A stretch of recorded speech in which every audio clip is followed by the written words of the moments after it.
Stays crunchy. Stays crunchy. And milk. That's hilarious and awesome. This is about to be a real wacky show of not us being on film, but here now we are. So here we go.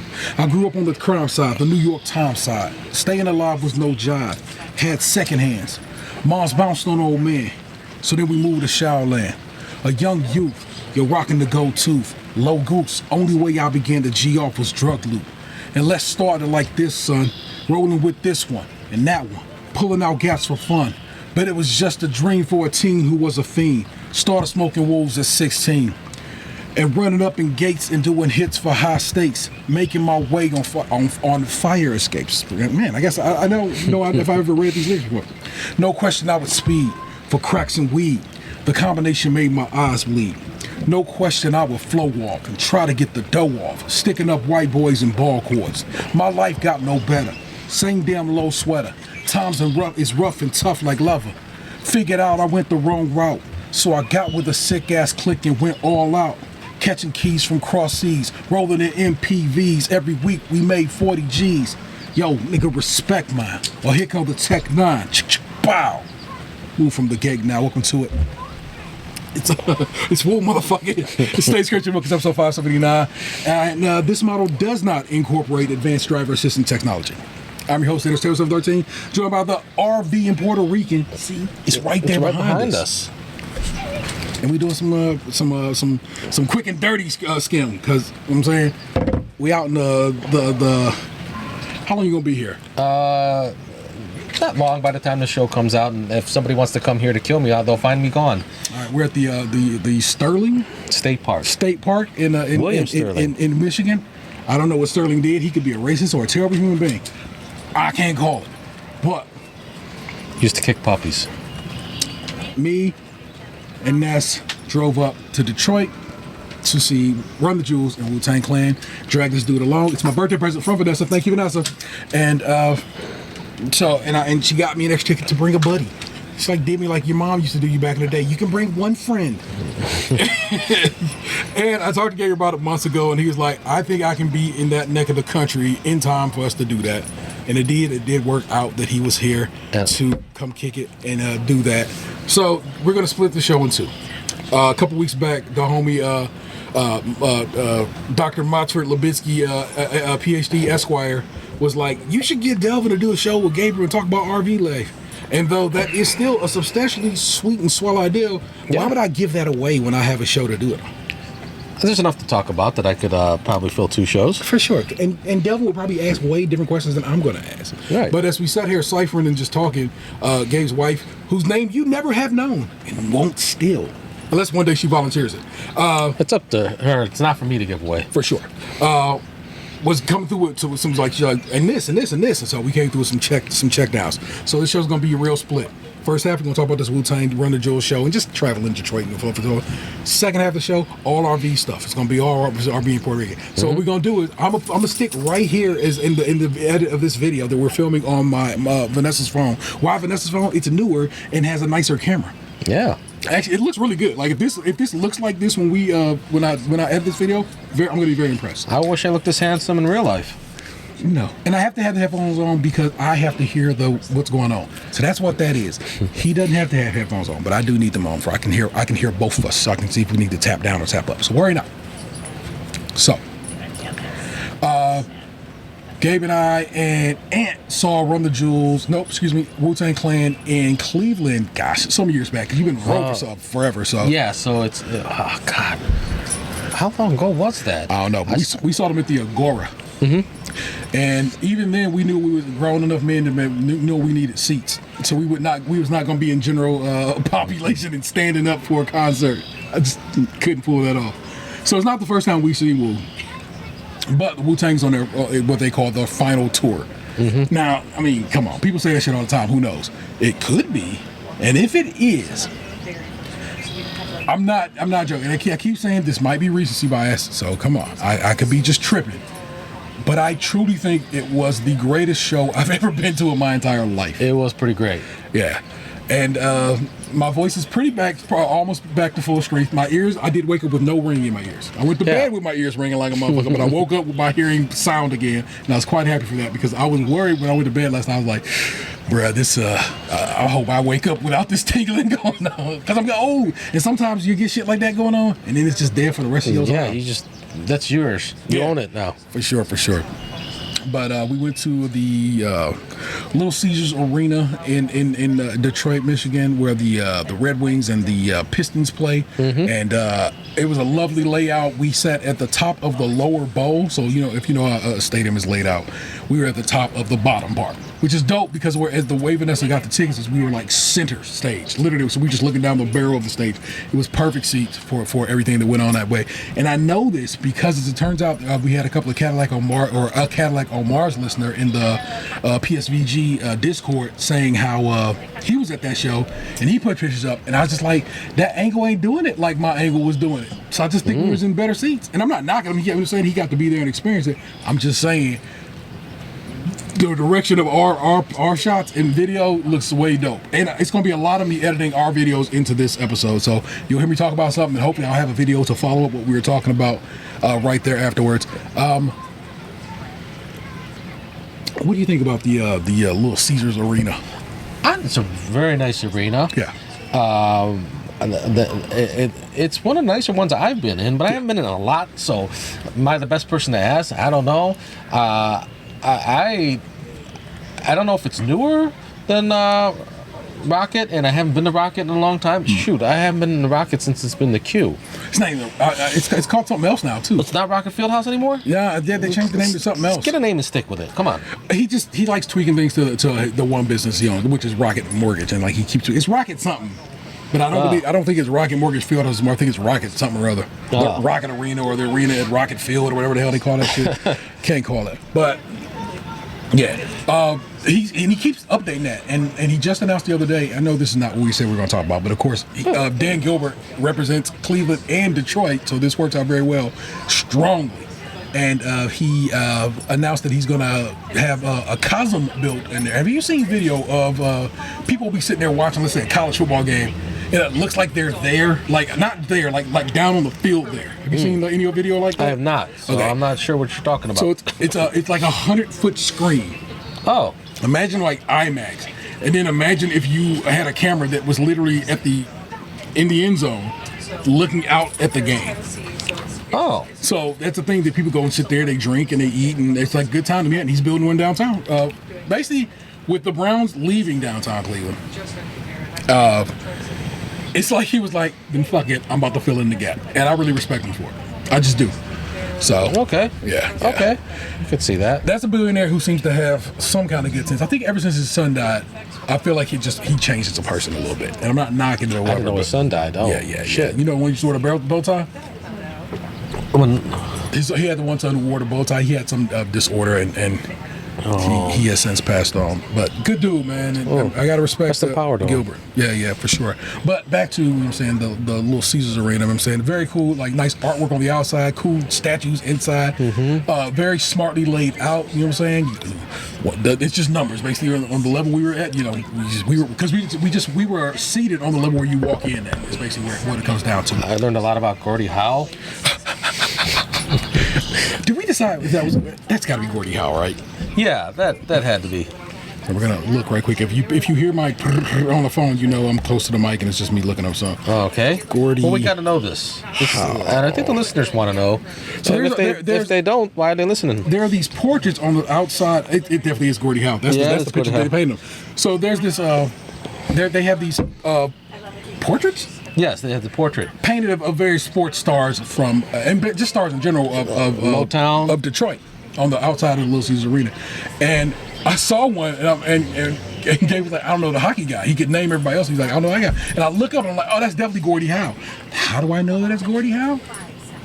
There's an episode of The Simpsons that Bart gave Miss Krabappel. I mean, he knew Miss Krabappel was out there trying to date. And I think she's in like the personal pages in a newspaper. So he sent her a picture of Gordie Howe. It might have been even a baseball card of a hockey card that he cut up, and he sent it to her, and he was writing her back and forth about her being the man of her dreams and so forth and so on. It's a wild thing when you think about it, y'all. But that's how I knew that was Gordie Howe, because that's how good the image of Gordie Howe on The Simpsons ended up being compared to this piece of art. Not knocking it. It's really well done on both parts. The Simpsons did it well, and Gordie Howe between Aretha Franklin and was it Joe Louis? And Joe Louis. Yeah. Smoking Joe Louis. Crazy. It's just wild. Wait, no, that's not Smoking Joe. No, Smoking Joe Frazier, right? Yeah, Smoking Joe Frazier. I'm sorry. That's Woo's fault. I smoke on the mic like Smoking Joe Frazier. The Hellraiser, raising hell for the flavor. So we get to our seats. We go and get a little food and drink and so forth. And the Guardians just scored. I'm like, why is my watch buzzing? But we get comfy and go get drinks and kicking and so forth. And we're sitting here like, why is this damn smoke machine on? And we just sit there looking at it. It's like it's just constantly pumping smoke in the room. We're like, what is going on here? But also, clearly, I don't know if you noticed. I kept telling nothing about it. This was clearly an old person show, and I loved it for it. Mm-hmm. No standing room. It was all chairs and seats all around. But also, everybody who's in that room, I'm like, y'all are clearly all in y'all 50s and 40s. Probably some 30s in there, and a few youngins. But I mean, there was a part in the show where they asked you what decade were you born in. Yeah, true indeed. And that's just also pretty hilarious. But I liked it was a grown folk show, and so we are there on time. Why? Because we know at this point in time, concerts start on time. Mm-hmm. They just do. And so that was lovely to be there on time, because 8 o'clock, and I mean 8 o'clock. The Run the Jewels music start playing. Trackstar's there DJ, and he starts cutting up on the wheels. Respect due to Trackstar for cutting vinyl. And I'm not trying to be a purist or whatever, but a lot of DJs at this point cut on Serato, and he might have been using Serato, but he had vinyl on that thing, on no turntables, so he cut to vinyl. And I was like, fuck yeah, to see somebody cutting vinyl. What the difference is for the uninitiated? So Serato is a computer program, and it does have turntables, so you do have to cut and so forth. Mm-hmm. But it's not the same as dropping a needle on a motherfucking record. And some DJs are weird about that shit. Some will be like, dude, we are technical. We've been technologically minded people since we first started DJing. We want technology to advance the DJing game. And some people are like, I'm a purist. I only want my hip hop, my DJing to be done on records. Some people are weird. They're like, I only want my hip hop getting scratched on 45s. There's levels to this shit. But I just thought it was pretty dope to like when they put the camera on that man. I'm watching him scratch actual records. I was like, that's kind of fire. So that's what's crackulating with that right there. I should have turned Vanessa's phone, off, her notifications, but I can't do that now. Sorry. But that's just kind of dope. Run the Jewels comes out. Run the Jewels has about a 45-minute set. Perfect time for Run the Jewels. Selection of songs from across all 4 of their albums. I was talking to Gabe as we were there. I'm like, man, if they did some solo songs, which they didn't, or songs from LP's earlier group, which was Company Flow, as we figured out, I would have been really happy. But they did do the song. Me and Vanessa was singing like the days going up to the show. It's called G-O-L-D. That's gold. And I might cut some of that video in here right now because I happen to have it. It's Kevin. It's Kevin, our dog. Gabe's dog. This is when you would record outside. We're outside if you didn't know that. Go back to back in the first. Oh, so that's where those 2 scores came from. The Guardians went to back to back on home runs against the Astros, which is great because we hate cheaters. And so Run the Jewels killed it. They really do. I've seen Killer Mike perform by himself. I've seen Run the Jewels. Me and Vanessa went to PAX in Boston one year, and it just happens that the day before PAX started, Lorde was doing a show in Boston at the Garden, and she had Mitski open for her. Run the Jewels is the middle, and Lorde. It's like such a crazy. All 3 of those acts don't seem like they should go together at all. Well, so I've seen Run the Jewels perform live before, but it was really great to see them, going at it once again. And I have a great time with Killer Mike and LP. They do good shit and they do good work. So I fuck with it, man. What'd you think? I don't know if you how hard you get down with RTJ. Oh, boy, if you don't get out of here. No. I really love Run the Jewels. Yeah. I think I've heard all 4 of their albums. Yeah. All right, and first they opened up with one of my favorite songs. Yeah, I know I'm one of those basic guys who likes the single, but Legend has it. Yeah. So I was excited for that right away. I was kind of hoping to do Yankee and the Brave because I love Killer Mike's verse on that. Back at it like a bad habit with the crap. Yeah, yeah. Well, the later one actually. I got 1 round left and 100 cops outside. Yeah, yeah. I could shoot at them and put one between my eyes. Yeah. I love that verse. Oh my God, Yankee the Brave is a dope song. That would have been fun. All right, we'll add that to the list of things that should have been. Should have been. I mean, no, they didn't have their. It wasn't their concert. Yeah. So of course they did what they could in 45 minutes. Yeah. They kept it high energy because they only had 45 minutes to go out. So yeah, it was a tight, clean. Yeah. And fine set. I really dug it. I think it's really dope. I had a really good time with those guys. They did the one joint, You Can All Run Naked's Back but Still Feel the Dicks.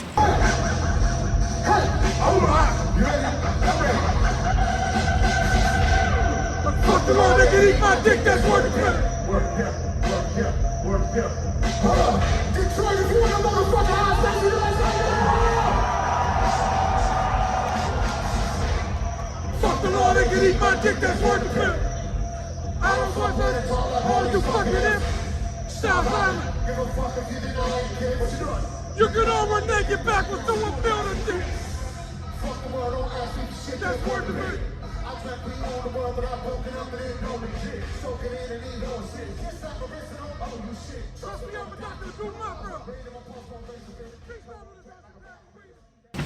It's delight. It's just one of my favorite LP bars in general. But also, it's just fun to see him do it because he kind of runs backwards as he does that little bar on stage. It's just pretty great. He apparently, in his mind, thought he said Chicago. I didn't hear it. Truly did not hear him say that. I thought maybe Killer Mike saying Detroit was just louder than him. Maybe he thought he's about. Maybe he came. Maybe he said shh or whatever. But I promise you, all I heard from him was Detroit, and I don't know why he got himself so worked up over it. But of course I do because he and I are the same age. We're that kind of person that gets a little worried. Perfectionist. Yeah, you worried that you're like, oh God, did I fuck up? And no, you didn't fuck up, bro. It's cool. Yeah, So- if he's listening to this now, I mean, he might. They love.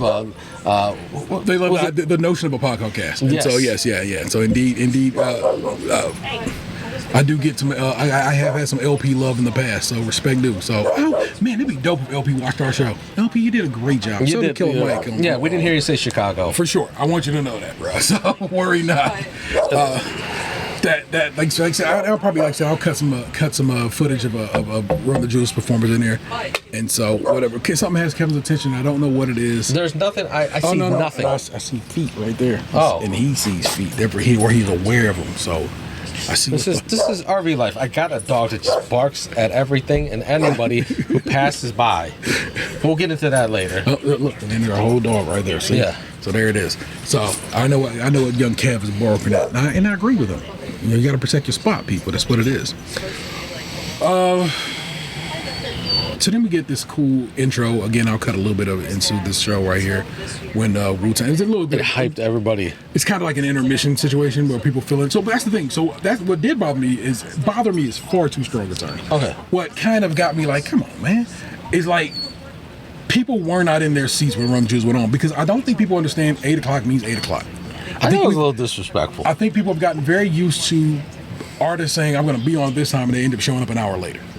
So I don't blame the people so much, but I blame artists who have made people change people's minds about what time the show starts. There's too many empty seats. Far too many for For them. the work they put in, it was worth your ass being in the seat. Yeah.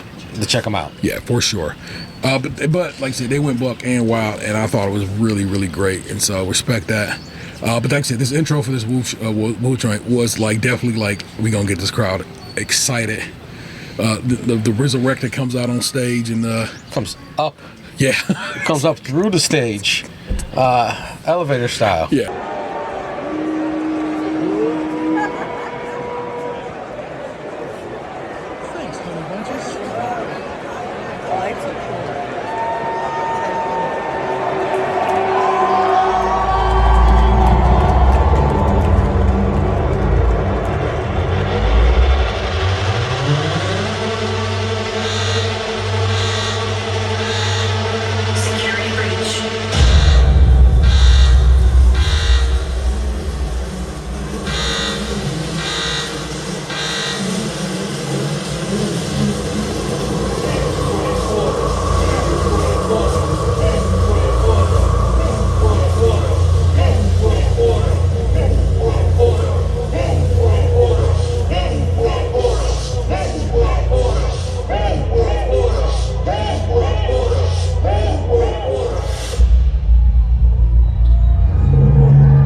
And he just, I don't know, go on, talk. I'm always talking.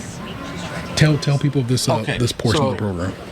He has this dope yellow and black outfit, all decked out in blue colors. Hell yeah. To start off the show. Huh.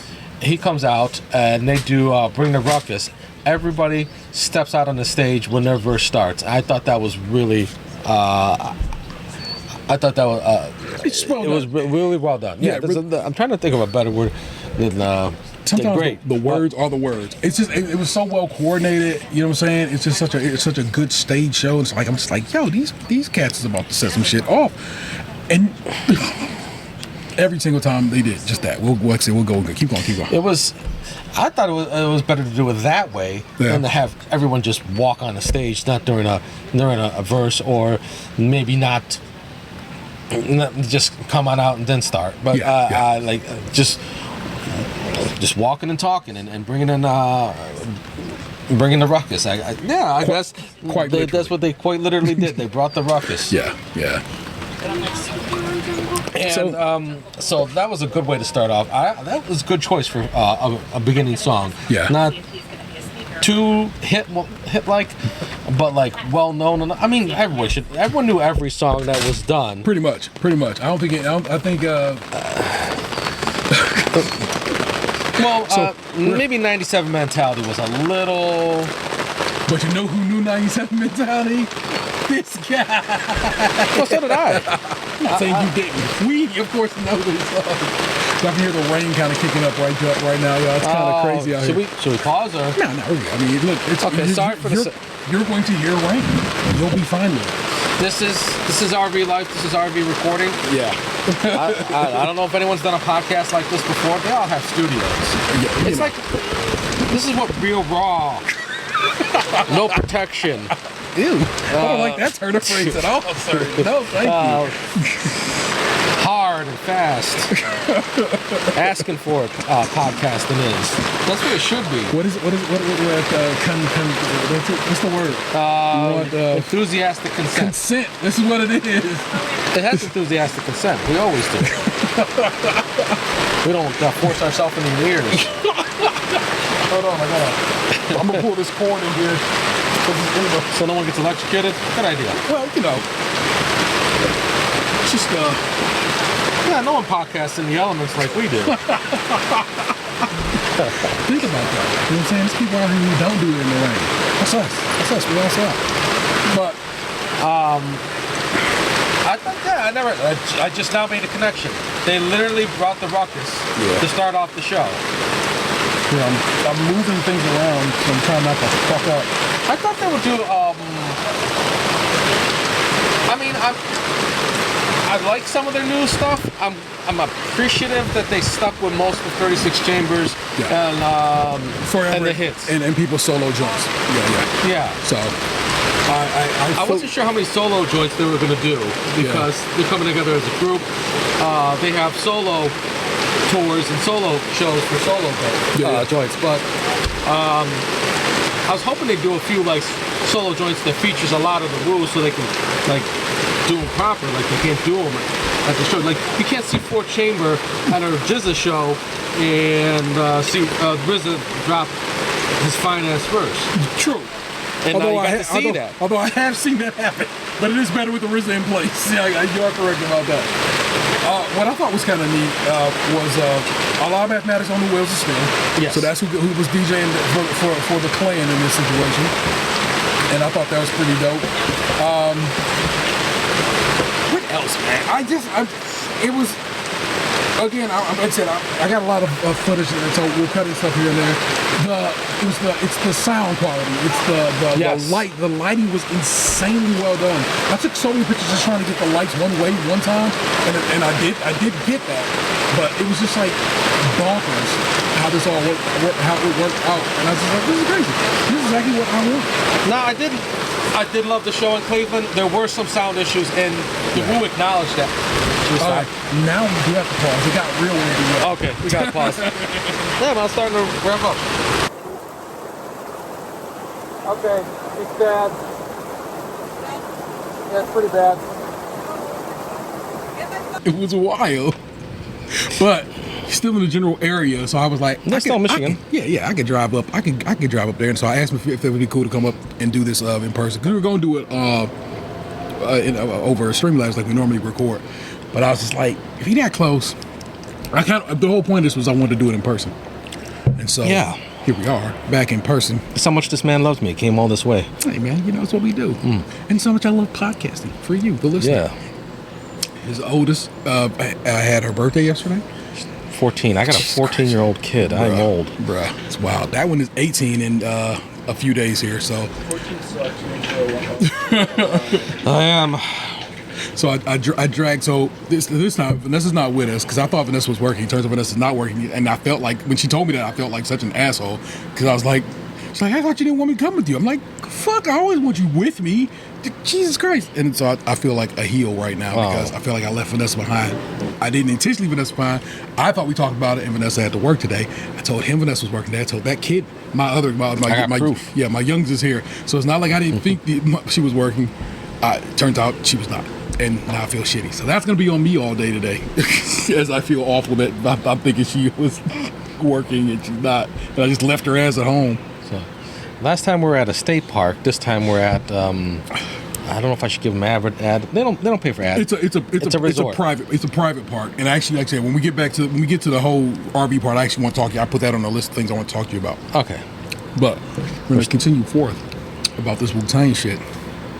And in the medium, Gabe found the set list. Yes. So we could actually speak a little bit more intelligently about where we're at. And so I know I told you about the part where they started playing Holla, and I stood up like I don't know what the fuck to do with myself, because I never expected to hear that song live. And so so the seats in the little seats are a little tight on my big old booty. I already got a big booty. I really have no ass. I'm a real flat back guy, but I'm a wide motherfucker. And so it was I was kind of standing and kind of sitting on the seat, because the seat flops back up. So I kind of just sat on that, and it helped my legs, because of course I'm like sitting in a tight situation, my knees brushing up against people in front of me, just leads to a bag, whatever. So I was kind of like, but no, at that point I think I'd sat back down, like to the proper flat part or something. But then of course, like I said, no, I couldn't have been, because I definitely was sitting like, so basically imagine, if you will, this is the seat, this part's up, so my butt's right here on this part of it, and my legs is kind of straight out, and they just did, what was the song before Holla? Before Holla, Can It Be So Simple? So they did Can It Be So Simple. But then like that, I don't even think the music really started, but maybe it had to have it, whatever. But of course, the music comes in and goes. I'm from a place where fish was made, and again, and he did stand up. It's like one of my favorite, if not my favorite, Ghostface song. And I mean, I really, really, really love Apollo Kids, but it's a big deal, right?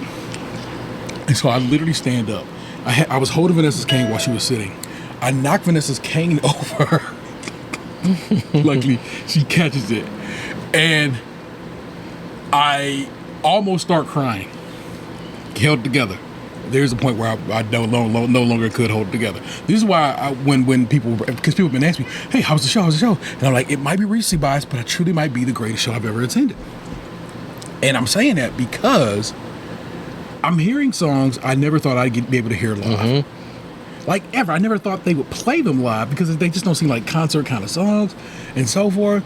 But no, they were doing all kinds of dope shit live that I did not expect to be done live. And I was so amazed and so impressed. And it's like, this is so dope. This is crazy. A lot of it was just really crazy shit. Go on. I was gonna say, I love Holla too, and I knew it wasn't gonna get to it, but I was hoping to get to my favorite line. And I say it. It's ignorant, but it's like, ever say my name again, you pussy, like an angry crippled man, don't push me. But we were sitting behind us was like the handicap section and all these wheelchairs, and I know if he said that line, I had to turn around and get the reaction. Like an angry crippled man, don't push me is an insane bar when you think about it. But yet and still. So we didn't get to that part of the song, but I didn't expect Holly either.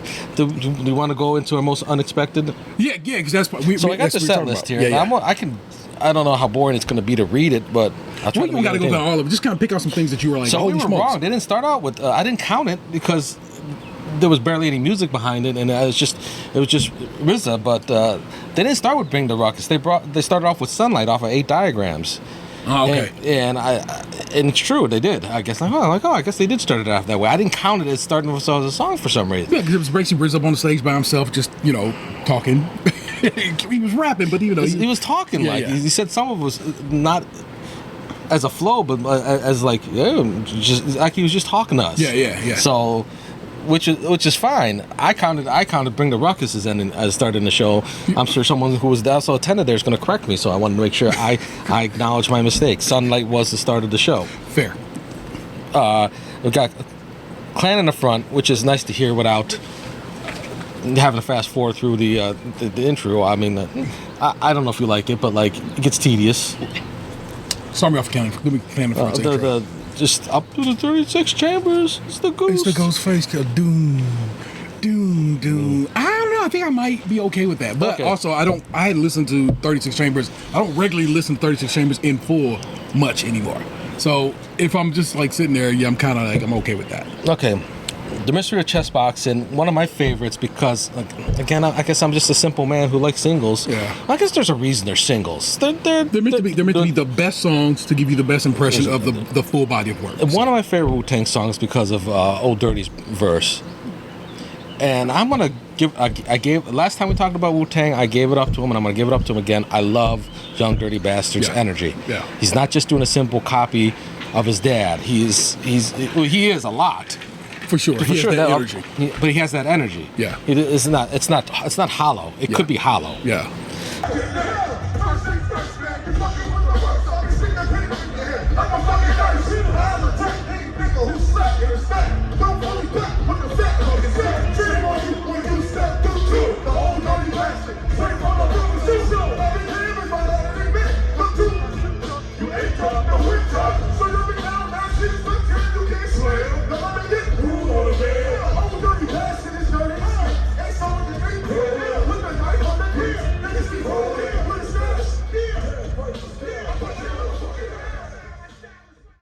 All right. Wu-Tang Clan ain't nothing to fuck with. Yeah. Method Man, shame on an N-word because I ain't going to say the whole... Or what we've learned lately is a Monica. It's a whole another joke that you had. All right. You have to explain that joke to me sometime. I love how Method Man... fuck your ass up, especially if you're white and you said... Because I was looking around to see what white people were singing along. He knew what it was. Yeah. I'm gonna push out a little bit. I feel like I'm not just in. I feel like I'm just out of the shot enough, and it's bothering me. I'm looking dark. Well, yeah, you are Puerto Rican. You're supposed to be kind of brown, sir. It's by nature. All right. Okay. We did Protect Your Neck. Of course, they had to do Protect Your Neck. Yes. That's what set it off. Yeah. I don't want to get into the commercials, but although I am kind of interested in One Spoonful of Chocolate. So I saw. So of those commercials they were doing, I saw 2 of them I was interested in. Of course, that One Spoonful of Chocolate kind of action movie with RZA directing. Yeah, with the RZA directing. Might as well give it. Yeah, and hype it up. And then a Purple Tape documentary. The Purple Tape files. Yeah. And I'm just like, oh yeah, I'm down for this. I will gladly watch that because I love the Purple Tape so much. Actually, I literally have a version. I don't have my original Purple Tape, but I have a jewel box, like a watch box of the Purple Tape. Do you think anyone has their original version still? Yeah, there's people who keep their tapes in good working order. Yeah, for sure. Mine fell apart, all of them. Oh my gosh, I probably either lost it. I'm almost positive I got my Purple Tape. I think stolen is a lot, but I think truly I did get it stolen. We'll probably go over that in a documentary. Stole my Purple Tape. You know what I'm saying? And I also have the Purple Tape on purple clear vinyl. So, you know what I'm saying? I own the Purple Tape, actually 3 different ways. So I also own the Purple Tape on 180 gram black vinyl. If you have questions, you'll ask me. So they broke up the sets with commercials. I should say that. Yeah. I thought that was nice. They broke up Wu-Tang related commercials. Yes. Because also there's at some point a Wu-Tang video game coming out that they announced earlier this year at Summer Games Fest. And it's like whatever presented by Ghostface Killer. I'm like, how did Ghostface get? But then I realized if you look at Wu-Tang's production on all their albums, it says Robert Diggs, who's the RZA, and it says his brother, and I can't remember his brother's first name, Diggs, and it says Dennis Coles, who is the Ghostface motherfucking killer. So those are the people who put the money in to make all of this operation kind of work, which is why Ghostface gets a lot of production or just whatever credit otherwise. Okay. So after the commercial, so they broke up the sets with the commercial. Set number 2 starts off with Blue Raspberry singing "The Way We Were."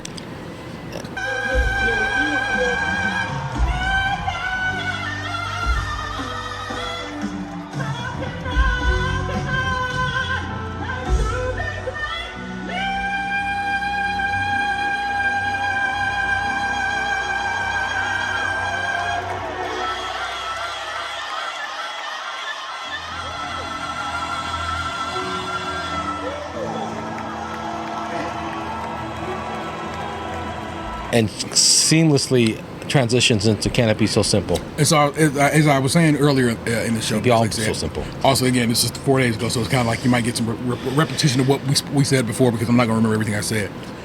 And I'm saying the royal we, used to make fun of Blue Raspberry's vocals. I didn't. Because they were just hip-hop vocals. And hip-hop vocals at that period in time were just something we didn't think of. We didn't think of them as elevated vocals. I said it before, I'll repeat myself right now. Tore the house down. Blue Raspberry's vocals over the years, I don't know what she's been doing. Has she been taking vocal lessons this entire time? Has she just been this good the whole time and they didn't take advantage of her as much as they probably should have? So from the song, you know what I'm saying? But absolutely gorgeous. Yes. Memories from Cats. Is it The Way We Were? Is it The Way We Were or is it called Memories? What is that song? It's called, according to the set list, it's "The Way We Were." I thought the song was called "Memories" too. So Daddy Longlegs trying to run up on you. we see a lot of wildlife. We'll get into that later in the show too. So she just really, really, really killed it, and it was really wonderful. And of course, we go from that because the part somewhere in that song is "Can It Be So Simple," right? Yes. The words are "Can It Be So Simple." Yeah. And then your brain clicks on like. We're so enthralled by the cover of "The Way We Were." Yeah. That's like, "Can it be?" Like he hits me because I was waiting for that song. Yeah. And I was very pleased. I like the remix better. They did the original. Can It Be Act Like You Knew? Yeah. Babies that came feet first. I felt that. I came head first, but you know, I still feel for those babies. Yeah, you know what I'm saying? All right, and as Daryl said, Holla was next. Rainy Days again. Blue Raspberry, killing it. Yeah. Criminology. Yeah. One of the more unexpected songs. I originally said most unexpected song, and then I remembered, oh wait, they did do that. Yeah. 97 Mentality. Bruh. Capadonna comes out doing 97 Mentality. Another one, like literally I have no expectation in my life that I would ever be able to see this perform live. The first time I've seen it perform live. My devastating Hot 97 mentality, keep me on point for this 4-digit salary. Heavyweight lyric, never lost 1 calorie. I'm soon to be seen on your TV screen. Gambino cappuccino to the Afro sheen. It's just like, this is happening. And I'm screaming at this point. Like I said, the fact I had my voice back the next day, I know too, strong enough to speak, I was like, man, I'm healthy. I had hearings the next day, so I was glad to have That was my voice back. Although so not real. really, I didn't like my hearings. Would have been an excuse to get out of them. The most unexpected, because it's not a Wu or Wu affiliate song. It's just that Inspector Deck features on it, and they did Inspector Deck's verse from Above the Clouds. Yeah. A song that YouTube Music. I love the song, but YouTube's music is really aggressive about me wanting to listen to this song because every time I play, it shows up on my playlist. Like, okay. Y'all fuck with this real hip hop like I do. Do me a favor. Put your motherfucking hands in the air, right? And everybody, front to back, left to right. Check the joint, yo. It goes side to side, side to side, side to side. Everybody go side to side, side to side, side to side. Yeah. I leave scientists mentally scarred. Triple extra large, wild life, rock star, just smash guitar. Poison bars from the guard, what's holes in your mirage. Catch a charge, shake them down like the riot squad. Invade the zone, who in life makes you wrong? I spin the universe, return to earth to claim my throne. The makeup. To hear a dope Gangstar track with Dex verse on it, I mean, and like, there's so many other Dex songs you could have played. Yeah. Because he has a whole album, and he has all these Czarface joints he could have played. You know what I'm saying? I don't know. I just thought it was pretty sweet, and plus at the same time they use it to show love to Guru. Yeah. And then does that go into the RIPs? Is that how it ended up working out? Oh no, RIPs was after Tears. Okay. Which appropriate. Yeah. But yeah, just that was an insane pull as well. Like, I was like, oh, because somewhere I felt like during the preset, like before even Run the Jewels came out, that they played that song. Like, you know, they just had music playing in the arena. I forgot to mention there was music playing in the arena. Yeah. Outside the sets. Yeah. So I felt like they played Above the Clouds, and I was like, huh, because normally you don't try to play music that's going to be played at the concert. It's like, so maybe they didn't even expect it. Yeah. Maybe they heard it and said, "Deck, you want to do Above the Clouds?" Huh. Well, no, that was. I mean, if you have it on the set list, that wasn't something. There was a video with the Wu-Tang symbol in cloud form. So yeah, no, they did not do that. A lot of preparation. I'm not smart. Yeah. No, you just was like, that would have been dope. But like I said, it would have been if something would have been like improvised like that. But nah, man, these are laid out bare. All right. Then they did Incarcerated Scarfaces. Yeah. Ice Cream. They didn't do any of Method's verses from Really Show Delph. That's just Blue Raspberry saying the when I first stepped on the scene. I'm not going to butcher it here. That's all that she's saying. I thought they were going to do the whole song. That's the only part of the song they did, but it's on the playlist. Yeah. And then he goes into Bring the Pain, one of my favorite Method Man songs. God, I like a lot of singles. Again, these are the songs that they have given to you to enjoy. So why do you feel offended that you don't like deeper? Because you do love album cuts. You know what I'm saying? It's just you also really enjoy the singles. And that's the thing, got a lot of replay, got a lot of repeat. You saw videos of it. People probably played it, in cars and so forth. Yeah, that's true. Yeah.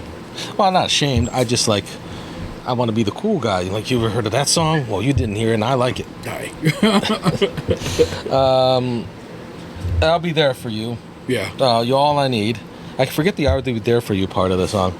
You're all that I need. I'll be there for you. If you keep it real with me, I'll keep it real with you. Mary J wasn't there, of course. Blue Raspberry sang her parts. What's funny to me is, in my mind, here's where I like the album version better.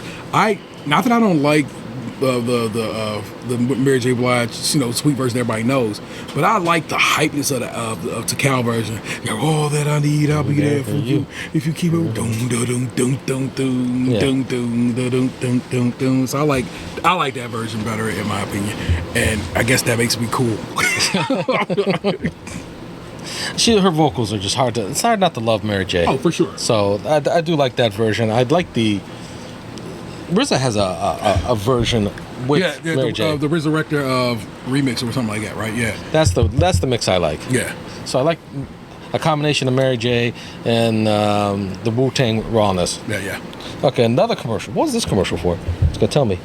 Rise of the Deceiver. That's the name of the video game. That's Ghostface's. It kind of looks like a Devil May Cry Bayonetta style of beat 'em up, slash 'em up. Not beat 'em up. What is that called? A beat 'em up? What is that called? I thought beat 'em ups were side scrollers. Okay, so side scroller. Well, maybe it's just beat 'em up with a 3D beat 'em up, and not a side scrolling beat 'em up. Okay. Maybe. I don't know. I'll play it if it reviews well. Yeah. So that looks it looks fun. I don't know what I'm saying. Hopefully it looks good. Danny Pena and Rihanna Manuel Pena, who you may or may not know from Gamertag Radio, and of course they do a show together, are doing the PR for that game. So I like they got a Dominican and black woman doing PR for this game. I don't know. I like that that's what's going on with that particular production. So I hope it does well. I hope it does well too. Yeah. We always use good games. Yeah. And this is the part. I think this is the part where you lost it, and I lost it. Okay. The intro for Liquid Swords. They went into.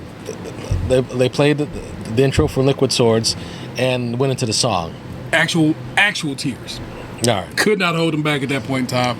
And I've heard that this is the crazy part. I've watched the Jizz perform at Liquid Swords live at the Grog Shop in Cleveland Heights. So it's not like I've not seen it before, but it was different. It was so different of being amongst. I think I was already, like I said, probably was already on the edge. Emotional, yeah. Yeah.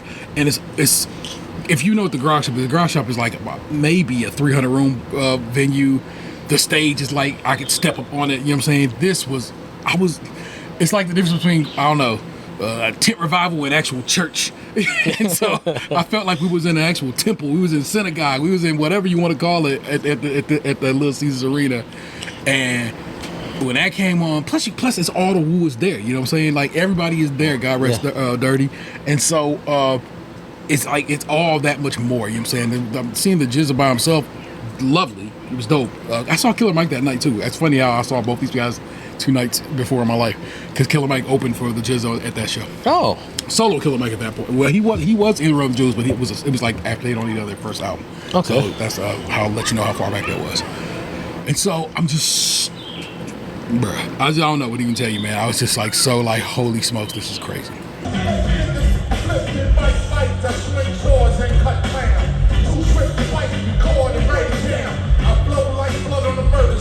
Like a syringe, also wild out shit to a certain thing.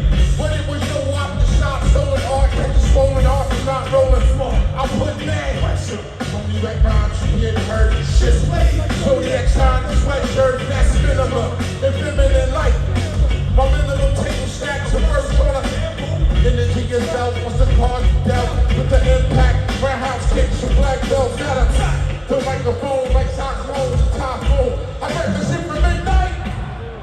Never waste 8, nigga, I think I drop. Megaton balls go faster than your brain. With round cut trap. And it was just wonderful. And so I'm literally just talking. I'm like basically word for wording this to Vanessa.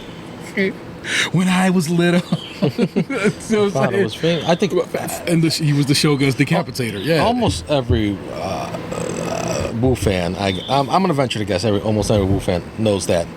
I feel like Liquid Swords is that one. And I know everybody loves Cuban Links because it is, of course, Cuban Links.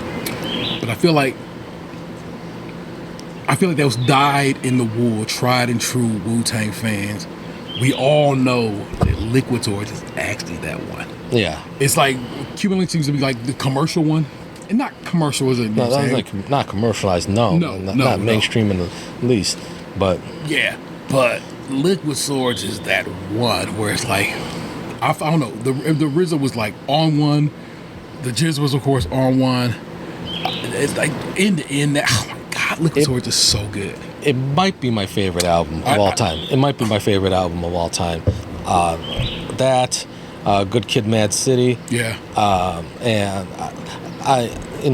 maybe it's hard to throw. What's the top? What's my top 3? I don't know. I don't know my third. Cuban Links might be my third. No, fair. Cuban Links 2 is actually way more fire than people give it credit for. I was reading up on it, and some people have compared it to Godfather 2 in that it's a masterpiece followed up by a masterpiece. Yeah. I'm signing off on that right now. Mind you, Immobiliarity, awful. I think he knew it. That's why he did Cuban Links 2. God, Immobiliarity was bad. All right, keep going. We got after that, Duel of the Iron Mike. Oh, yeah. God, I love Duel of the Iron Mike. I always wanted to say to somebody, I see you're using an old style. I wonder where you learned it from. Like maybe playing dominoes or something like that. I don't know, like chess or it's a dope line. I love it. Yeah. He performed RZA did this track. I love Four Chamber, and we did talk about Four Chamber before the show. They could possibly do that. Yeah. RZA did his verse, the best verse off of Four Chamber. I guess this is the only gripe I have with the show. Okay. Only one. Okay. It's a great show, and I'm only going to say this. I wish they did it the way, and this may be just Terrell set me up for disappointment when he said, like, they all do Four Chamber and then go right into shadow boxing, and that involves almost the whole Wu in that, in those 2 tracks together.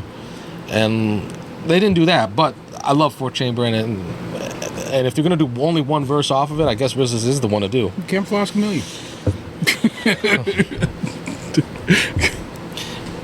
All right, Gravel Pit, because I guess the fan loves it. Daryl doesn't love it. I like it. I don't love it. It's not my favorite Wu song. Okay, but so one, if you ever seen that video, it's a Flintstones themed video. yeah, I've seen that. Flintstones the movie themed video, not even Flintstones. Are we okay? They're just playing. Okay. The mic is picking it up clear, and I'm like, wait a minute, our children dying. All right, so a terrible video, a terrible song. That's off the W, right? Yeah. Yeah. Off of a mediocre Wu-Tang album. I mean, there's not much great to say about it, but I guess the audience loves the back forth and forth. Sure thing, that doom doom. Oh my god, I hate that. I hate everything about it. Check out my gravel pit. You don't like how the intro to the song feels like there's about a fight about to go I down. don't know, man. Holocaust from the land of the lost. Behold the pale horse. I can still rap that shit to you, so you know I know it. But I just don't think All I right, appreciate. We'll call that the low point of the show, but they But not really. Low really. for me. I'm going to you right now. The crowd was a rumping to gravel pit. I'm the weirdo here. Capadonna's run, which made me expect Ghostface's run right after that. Yeah. I heard they did that at some shows. I mean, I was looking up other playlists and seeing what I can find on Spotify and YouTube. Yeah. And Ghostface's run is followed by Capadonna's run. Like, well, that makes sense, but they didn't do that. Yeah.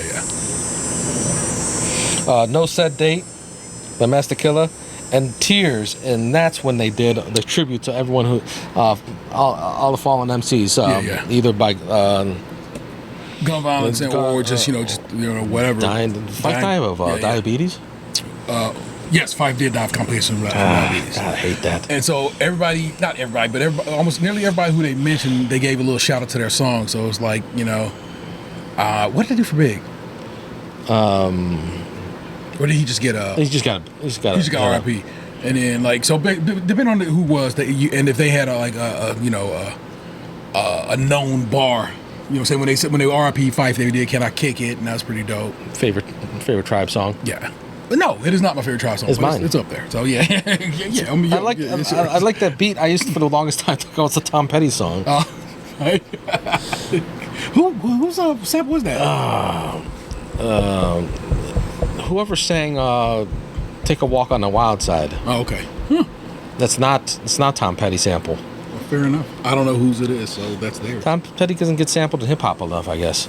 He's got one song. I know you found that deep cut. I found. I forgot that song existed. True.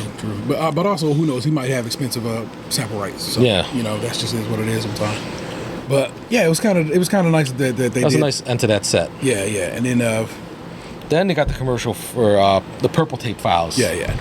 That's a documentary that's got my interest. Yeah. I'm very excited about that. I love the Purple Tape. They got my man Rosenberg in there. Unfortunately, they got Charlamagne the God, who, look, I have to accept that Charlamagne the God is well known. Because I don't fuck with him don't mean other people don't fuck with him. So I have to accept that. What do you find problematic about him? I can't put my finger on it, but I don't like him. He sometimes be on that RG3 bullshit where it's like he a black man talking crazy about black people. Sometimes he talks wild, reckless about politics that he really probably shouldn't be. You know what I'm saying? Daily Show's had him on a few times. I know, and because he was not liked, he ended up getting quickly like, nah, we don't fuck with this dude to be the Daily Show. Because remember, they were looking for somebody who's going to be a host of the Daily Show at one point in time, and they let him host like I think twice, and there's like nobody's fucking with you. So I was happy about that. But I'm not. And he beat that Andrew Schultz dude, and he a jackass, and who just recently admitted that he voted for Trump, and I was like, oh Jesus Christ. So I'm not trying to get into politics. I had a reason why I hated him so much. Oh yeah, he a real little. Like his aura was on. He carried fascist energy. So we don't fuck with Andrew Schultz, not at all. And I can't believe they got him playing Guy in this new Street Fighter movie. Huh? The one with the dreads? No, Guy is remember Guy was in Final Fight, but I don't think it's Guy. I think it's somebody else that got him playing. Either way, they got him playing somebody in this Final Fight movie. I was like, ugh. 50 Cent's gonna play Balrog. The guy who played Polka Dot in that dang in the Spot. Yeah, Spot in the Across the Spider-Verse. No. Oh, Suicide Squad. Oh, Polka Dot. Yeah. Is playing M. Bison. Oh, that small guy? Bison's a monster. I don't know, man. I'm not happy about the way this movie's being cast, is what I'm telling you. So. All right, go on. Back to the grid. Okay. But anyway, like I said, I'm happy about the Purple Tape having get a documentary. It deserves a documentary because that's how important it is in hip hop history, and it's 30 years old this year. So why not? Okay. And then they go into their final set. A good way to bring everyone back on stage is Re-United. Not a great song, but appropriate for the moment, and that's what I expected them to do anyway. Yeah. So it was expected. Of course, we have a long history love of that particular song on this show because my man Seth Mason was first on this show. He talked about how him and his buddies went and bought the Wu-Tang Forever, which Re-United is on, and of course they bought it from Walmart, this is the day and age when Walmart sold only edited music. Yeah. So it's Wu Mother Ching sword slash, which is why now when we have to beep things out on this show, it's a sword slash because my man Seth Mason told that story. He carries it. His part of the show, his legacy of the show, is still carries forward. That's a good way to censor things. Yeah. Then they reminded us that during the tribute, they didn't mention Old Dirty. They didn't forget him, of course. They were waiting to tribute him properly with Shimmy Shimmy Y'all, performed by Young Dirty. Yeah, they let Dirty do an entire Dirty, basically not entire set. Set is far too large, but they let him get it off for a little bit. Yeah, he did Shimmy Shimmy Y'all, Got Your Money. Yeah. I thought he did Brooklyn Zoo, but it's not on his playlist. No, I don't recall him doing Brooklyn Zoo. I'm a one-man army son and a bit. No, I don't think he did Brooklyn Zoo. Vanessa was like, wait a minute, that's a Wu-Tang song? Got Your Money? I go, yeah, that's technically a Wu-Tang song because Dirty was in Wu-Tang. And she's like, I know a Wu-Tang song because Vanessa was like, totally like, I don't think I know any Wu-Tang song. That's a song that like non-Wu-Tang fans, out of all the songs that hit it big besides Cream, it's weird that I Got Your Money set it off, but it did. And he was in jail when that video came out, so the video is not even. He's not even in the video. It's excerpts from Shimmy Shimmy Y'all, and his head photoshopped on. No, they don't call it photoshopped. Superimposed. Superimposed. Thank you. Superimposed on Dolomite. Yeah. So I don't know. I both can just like Gravel Pit. I can kind of appreciate it, but also don't really care for it. But I mean, Kelly comes on. I'm not gonna be singing "Baby, I Got Your Money" because Khalees, you know what I'm saying? Khalees, it's Khalees, right? That's how we say her name, right? I think so. Yeah. It was singing a hook on that, so respect. And the two appropriate songs that to finish it with, Cream, which got him big, so they had to do Cream. Yeah. And that's not my. You know what? I don't not love Cream, but like maybe I've heard it too many times that like. Or maybe I'm just one of those. If something gets too popular, I'm like, all right. Had your fill, and that's okay. I'm sorry, I'm sweating my head off underneath these headphones. I had to take them off. Cream, it's a song I love when it came out. I had my fill of it. Yeah. I don't mean to skip it, but like, I'm not in the mood for it. Live is much better. And get yours. I go man. Cash rules everything around me. Cream, get the money. Plus, I grew up on the crime side, New York Times. Staying alive was no job, had second hands. So then we moved to shallow land. A young youth, you're rocking the gold tooth. Low goose, only way, I'ma give it to you. And let's start it like this, son. Rolling with this one and that one, pulling out gas. But it was just a dream, but the team was a fiend. Started smoking Wu-Tang. And running up big gates, doing shit by high stakes, making my way on 5 states. No question, I was speed. The combination made my eyes bleed. No question, I will flow on, try to get the dough on, stick it up on full course. My life got no better. Same damn low sweater. Times is rough and tough. And figured out I was the wrong route, so I got from my Detroit, Michigan. Cause the keys and proceeds, rolling in MPVs every week, made 40 G's. Yo, brother, respect mine. Hang it take 9. Wow! Let's go! Rules everything around. Come on, bring it the money. $1 bill, y'all. Come on, tax rules everything around, but bring it the money. $1 bill, y'all. Tax rules everything around, but bring it the money. Everybody now, tax rules everything around, but bring it the money. though. Fair. It's like a baseball game. Yeah. I sit and watch a whole baseball game live, but watching one on TV is like, no. That's interesting that you think baseball is better in the stadium. I don't. I find myself bored to tears at a baseball game, whereas I can watch it or listen to it on the radio, and I'm like, hell yeah, we got some things going on. The action just, and a lot of people do this. They'll take like a little radio with them to a ball game so they can listen to it and then watch it. And so I think maybe that's kind of probably how I'm built. I'm more for a broadcast situation for baseball. That in particular, basketball's dope in person, hockey's dope in person, foosball is good in person. I can't watch hockey would have been a better analogy. I can't watch a hockey game on TV. God no. It's just terrible. I bet you soccer's footy is pretty dope in person too, so you can't call it. But anyway. Cream the hockey of Wu-Tang. Yeah, and that's it's way better live is basically the point. Yeah. And it's dope. And it's like I said, just dope to see what else. They didn't finish it, did they finished with Triumph. Yeah, which makes perfect sense. Literally, like all 10 men, including Cappadocia's got a verse in that one. So you gotta go out like that. And 10 men commit mad sin. Turn the other cheek and I crack your fucking cheek. That's another song, but I'm like, it is 10 men, right? Yeah, okay, yeah. So. Didn't used to be. It was the whole thing. If you listen to Wu-Tang back in the day, they talk about how 36 chambers is this many men, and they got 4 chambers in their heart, and that's why it's 36 chambers. And it's just like, oh, okay, well, you added the 10th man. So it's like, now how's their math and the jizza? So the jizza always doing this math and math type nonsense. So that's how you can that's how you clarify that point. But I was so taken aback by songs that I had no ideal that I would ever see performed live. That, of course, like I said, I know, like I said, it's recency bias, who knows, you know what I'm saying? Before this, the greatest show what I've told you the greatest show I've ever seen was, of course, Childish Gambino live at the House of Blues in Cleveland, which was banana.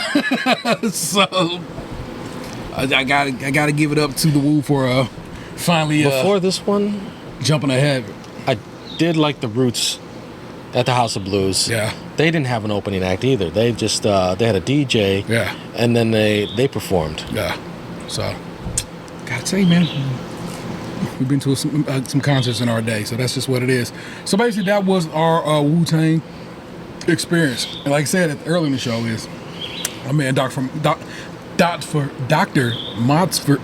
Labitsky, PhD, Esquire. This is online name. This is just his hacker alias, if you will.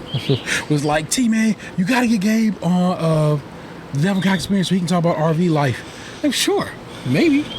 But also I have a whole show. Why would I not talk to my mans about RV life? And so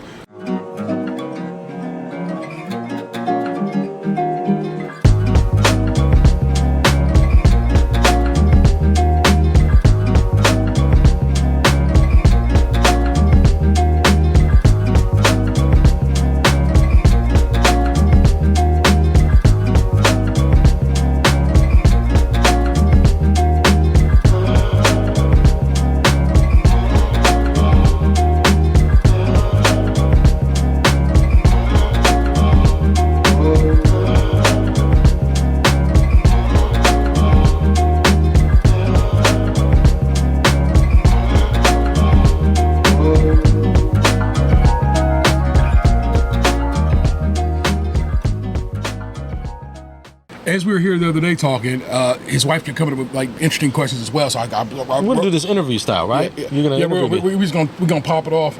And so, like I said, as you see, the first one on the list is campsites, because where we were the other day was a state park. Yes. Which has its own rules and regulations about getting in and out and so forth and so on. Where we are right now is a private park. And of course, it will have its own little things and better. And I'd like to know the differences, how you choose them, which ones you are like, which ones you think you have an affinity for. Are you like, I bang more with these because of this reason, so forth and so on. Why you enjoy, just in general, RV life, and what about this has been like? This has been kind of great, and what about it has been like?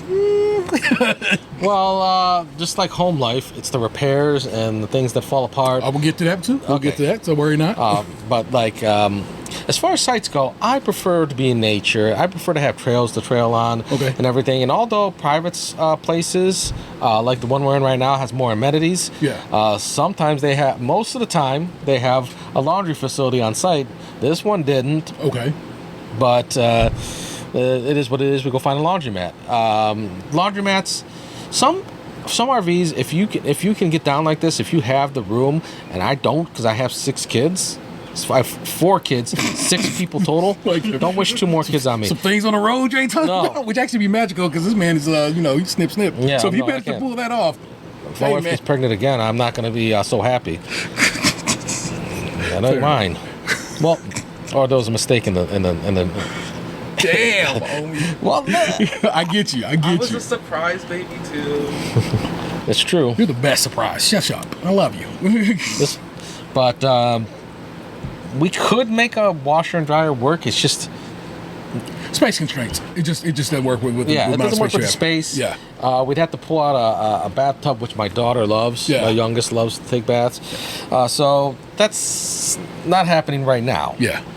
But if you can make a washer and a dryer work, if anyone's listening to this for IRV advice before they go on the road, yes, you're probably going to, on the long term, spend more money and doing your wash at facilities than you would having a washer and dryer installed into your RV. So yeah, I would recommend it if you can pull it off. I feel like that is if you have a large family.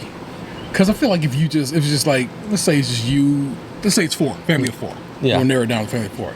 It's not going to be that much laundry. No. Yeah. 2 more people had a lot of laundry. Yeah. Especially when they change multiple times a day, kids, you know? Like, no, you don't need to wear that. You don't need to wear a new outfit because you just poured water on your shirt. Sorry. So go in the sun and dry like a lizard. Yeah. Facts. But that's how we was raised. So of course we were saying, we'd be like, just go outside, you'll be all right. Put some water on it. You got water on it. Get some water off of it. Okay, so you in your mind, you are more of a state park kind of guy. Yeah, state park. I like the space. You get more space in a state park. Okay. You get a lot of space in a national park. Those are nice. Okay. But if you can afford them, they're kind of expensive and hard to get into. Okay. That's another thing I think people would like to understand about the cost related with staying in space like this. Now, if you don't feel comfortable giving numbers out, worry not. But have you found that state parks are the least expensive and private parks are the middle and national parks are the most expensive? Or does it change depending on where you are? Well, the private park thing is we don't pay to stay in the private park we stay at because we have a membership. Yeah, timeshare type thing is what your wife was saying. It's like a timeshare type thing. I'm not going to give out the name because they're not paying us for advertising, so I'm not doing it. You can look it up. What you want, what you like. I'll mention a name because it's famous. Like your Camp of America, KOA situation. Yeah. You want something like that. If you're going to do this full time, you want something like that. You want something that's reliable to stay in, and you want something that you can go to if you don't want to pay to stay at a state park or a national park. Okay. We haven't stayed at a lot of national parks, so I don't have a great frame of reference for that. I know it costs a lot of money to stay a couple days, and it was hard to get into Yosemite. Okay. I mean, that's the national park. Everyone knows that. To go see Old Faithful. So that we stayed there. We saw Old Faithful. It was faithful. It was old. These things were true. I'm glad it lived up to itself. It was pretty cool. Yeah. No, it's cool. Some of these cliche things are cliche for a reason. Yeah. They're awesome to see because they're awesome to see. They're the singles of national park of things. Thank you. Look how we tie these things together. They're the singles of they put them out. The people, they're well known because they are good. Yeah. All right. So, you'd want a membership to one of these private resort full times. Just look into that. Yeah. You probably are best not buying them directly from the company. Some people will sell them. That's how we got ours. We got it sold from a third party. You can buy from a private seller. Yeah, we saved a lot of money from that. Very cool. And so we bought ours from a private seller, and now we have a reliable, free-ish, well, because we paid up front. Yeah. Free-ish place to stay. Yeah. When state parks and national parks aren't available. Have you had a situation where like y'all both? I mean, this country's far too large. Where it's like, we're both going to be here at the same time. No, your situation from like the people who sold it to you. Are they still able to use it? They can't use it. They sold it to us. Okay, they sold it to you outright. So it's ours. Okay. I thought they don't belong to them anymore. I thought you were like sharing it. Nope. So, okay. No, so that's not a situation to worry about. If you have to timeshare somebody else's, don't do that. You don't know what can go down. Fair. What other question? That's what campsites. If you like amenities, you'll like private camping places. If you like what I like, which is nature and seeing things and going outside, having wild animals run through your site, you've seen video of that, right? The javelinas running through. That was Arizona. The alligators. That was a state park too. All the cool stuff happens to me in state parks. The things I think are cool anyway. Yeah. Little pigs. Weird. Little tiny little They don't things. like being called pigs. Hey, man. They have no opinion on this matter. Unless they run up on me and tell me, hey, sir, could you not? Because humanity's telling me I don't like being called. What the hell is that? Right now, as I sit in this, turtle. it's a turtle just walking by. Oh, okay. I guess I talked. It's literally just a turtle. I spoke too soon. I'm gonna see if I can get it on the camera for you guys, and I will. Bro, it's chilling. This is I just could like go snatch happening. him up on it. I just turned my head and noticed this guy walking. You see that guy right there? He's just. It's a long tail. Oh, Holy wait, might be a crap. Snapping turtle. And I won't go grab him. Hopefully you'll be able to see that. Like, a- I'm trying to zoom in as he disappears off into the woods. Move faster than you think, people. I know they are still slow, but they're like, huh, you made some distance. Yeah, I'll try to edit that in, and you'll hopefully see that. That was crazy. See, I was at a private park. See how I See, went down? okay. Sometimes it happens. Who knew? It's more likely to happen. For sure. But that's all. There's drawbacks to that. You're more likely to run into a rattlesnake at a private park, at a national park? at Or a state? a state park. Okay. And in nature, than you would run into like, I've had 2 run-ins with rattlesnakes. I sent you a picture of that one that was right behind our rig. Yeah. It was all curled up and ready to strike. And you're like, how close are you in that picture? You're always concerned about me. Because he be on some old bullshit and be trying to like, I'm gonna get a little adventurous. Like, no, you could die. We don't need adventures at this point in our life. We're too old. So yeah, rattlesnake was right behind my rig. Yeah. And T's like, what's that? What movie is that with Samuel Jackson? Like, kill that motherfucker. Probably snakes on a plane, right? It's gotta be. Well, Tay-Rail was sick of these motherfucking snakes out of my motherfucking You rig. know what I'm saying? On my man's RV, you know what I'm saying? So apparently I need to charge my side door camera back at home, so I'll have to take care of that. So, okay. So we get the idea. In your mind, you are more of a state national park situation Adventurous, yeah. because you're more You like adventurous comfort? stuff. Yeah. You probably want the private parks better. Yeah, because they have, so oftentimes, not always, but they have a pool or something in like around here, right, that you They can have go a use. pool. Yeah, They have a pool here where we're at right now. Nice. And a bouncy pad my kids love and want me to take them to. It's like a, what is that, like a bouncy castle situation, or is that something different? I'll show you. Okay. It's like a. I don't know. No, I was bouncing on it. I'm like a bounce, bro. Very cool. Travel in general, with you know what I'm saying, a truck. I don't know what kind of truck you drive. So, but then a whole home dragging behind you. How has that been for you on the road? It is stressful knowing that like one accident and like your whole life is disrupted because I'm hauling basically almost besides the storage unit back to Cleveland, my whole life behind me. Yeah. So that has its own little, you know. Yeah, and I got to keep the people in my home safe and the people in my truck safe. I don't let on how like nervous I am sometimes because my wife already has anxiety. Yeah. We're going down a hill, and Jesus Christ, I hadn't even thought about that. Yeah. and it can get bad. I'll tell a story about that. Please. All right, we forgot to put the tow mode on the truck, Okay. and we were going down. This was it had to be South Dakota. We haven't been in North Dakota. North Dakota, going down the hill, and my wife's riding the brakes. Eventually, the brakes were like, "No more. I can't do anymore." Yeah. And we were just going Yo. with no brakes, and it traumatized her. So Yeah, to this day, she can't do the hills without being nervous. I have to be calm, even though I'm nervous. Like, it's okay, we're gonna do this. I'm gonna pump the brakes. I'm not gonna ride the brakes. It's like to have these photos, the opportunity. You know what I'm saying. Journey by horrified. So what does Tomo do that it was not doing because it wasn't turned on? The way it shifts the gears, Okay. and the handles the brakes. I guess I'm guessing the brakes because, or maybe it was just we were riding the brakes too much. Okay. The gear shifting is more. acclimated to towing. Okay. Huh. If you know the difference between, like the actual let me know, science because of it, I just you know- want to I let us just know know. not to never not have it on tow mode ever again. So you're always having to drive in tow mode no matter Yeah. what, as long as you have this on it. And if you're not, then, you know what I'm saying? How do y'all just go about, in the truck? Just leave this wherever? Oh, most of the time. Okay. Most of the time. Okay. It's just mostly moving days that we have to haul the rig. We stay places a week to 3 weeks. Okay. Sometimes months if we camp hosted. Yeah. Camp hosting. Oh, that's another thing I should recommend. Yeah, I got a whole Try list. Worry to not. camp host. Yeah. It's great to sometimes just settle down for a couple months. You get to stay at a place. If you don't get paid, and then in our experience, sometimes some people told us they get paid. Okay. Camp host. That's a great experience. All right. What is camp hosting specifically? Explicitly. You check people in. So you're doing the work of cleaning the bathrooms. It's not lovely, Yeah. but it's something. Cool. Sorry, I got distracted. It's something you can do if you want to. If you're sick of the moving every couple weeks.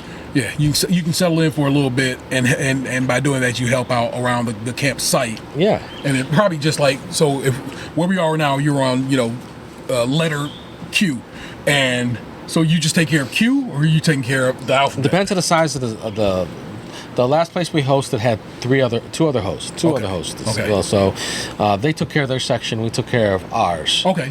If it's a small, you'll do the whole thing. Okay. I've had people. I haven't hosted, but I've talked to a whole thing. But I've talked to hosts that have hosted their own small campsite, Okay.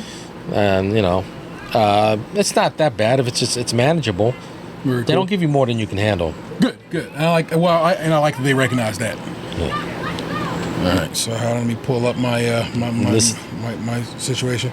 We're kind of talking about the costs associated. Where now? I'm saying if you've been listening for a long time, Gabe's a man who worries about bread. I do. What cost are you like? That's fine. And what cost you like? Christ on a cracker, please. What bothers you? Which ones are you like? I can make this Nothing work. costs more than the things that are already going to pay for already on the road, like groceries, Yeah. and you just have to go shopping more often because you don't have a huge As much fridge. space. Yeah. So you have to go do it. You have to do it more often. And when eggs are going up to like $8, like we ain't eating eggs no more.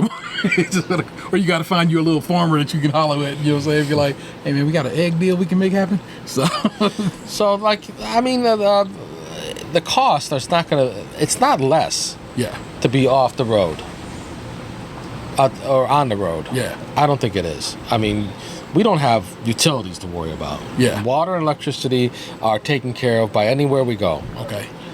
So that's one thing. But like, you got to maintain. RV maintenance does cost a bit. Oh, and so it evens out. Might as well get to that because So the cost that's killing me right now, the things that are, and it's like, oh, this is too much, is groceries. Okay. So everyone's feeling that.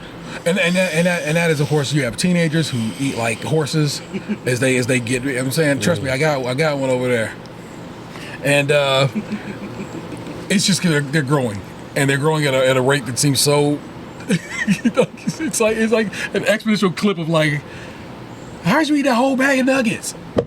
Yeah. But they will eat that whole bag. I know. 2 days, the kids ate a whole tub of Cooperman ice cream. Okay. They called it Scooperman because It's laws copyright. involved, people. Laws. But it was Superman ice cream, my favorite, and we're finally glad to find it. Yeah. And the kids just went through it in 2 days. It's like, it's a tub this big. How? I had bought some salted caramel ice cream recently, and then I came back home from being on the road visiting my homeboy, going to a concert, and it was like all but gone, but a little corner of the ice cream. Okay, Where did you leave a little corner? Ice cream. You ain't put no food in the fridge. All that was there was like ice cream. So me and the gang were eating ice cream. It's okay, it happens again. How you gonna lose my shit and let you hold it?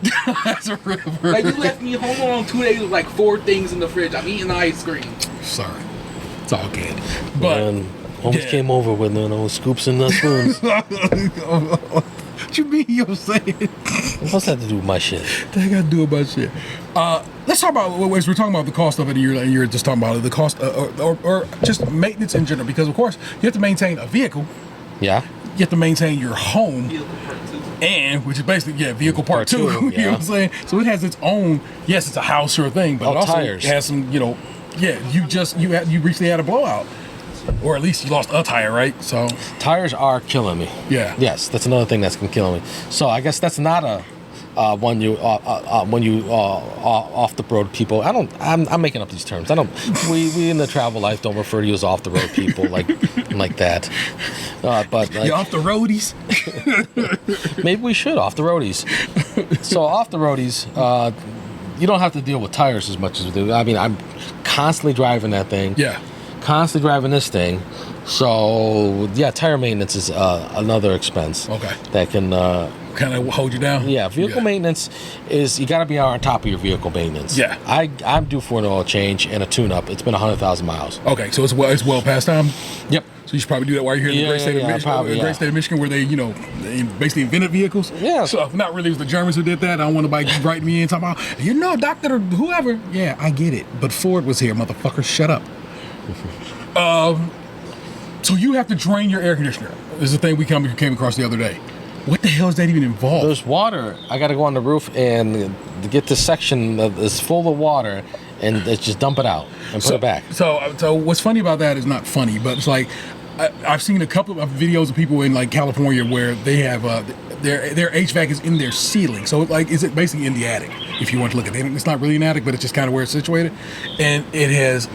In both their situations, backed up in a way where all of a sudden their ceiling starts leaking. They're like, "What water is up there?" Because of course they're like, it don't rain in Southern California. But what it is their air conditioner, the where the water's supposed to be flowing, has just gotten yammed up somewhere. The kink in the water, and the water's kind of backed up. So it's kind of the same thing for you. Your HVAC sits on top of your thing, and every now and again can kind of get full of water. So you got to make sure you get up there and drain it. How often is that you have to get up there and do that? It's been a couple months, so probably more often than I do it. Oh well, okay. So there you go. Make sure you drain your air conditioner. I got to be on top of these things more. For heat, what do? You got a nice little fireplace situation there, but like, is there like? Well, we chase the sun mostly. Okay. But like for heat, we don't use, because it uses propane. We don't use the heater that often. Yeah, I don't want you dying of the damn inhaling propane, whatever the fuck. Also, be. like propane. We don't want to use the propane tanks up because we use that mostly for cooking. Yeah. We got the fireplace is great because it runs on electricity. Yeah. And we got another space heater that we can use also all on electricity. Okay. Try to use the things you don't pay for, like electricity and water, versus things you pay for, like propane. Okay. Yeah.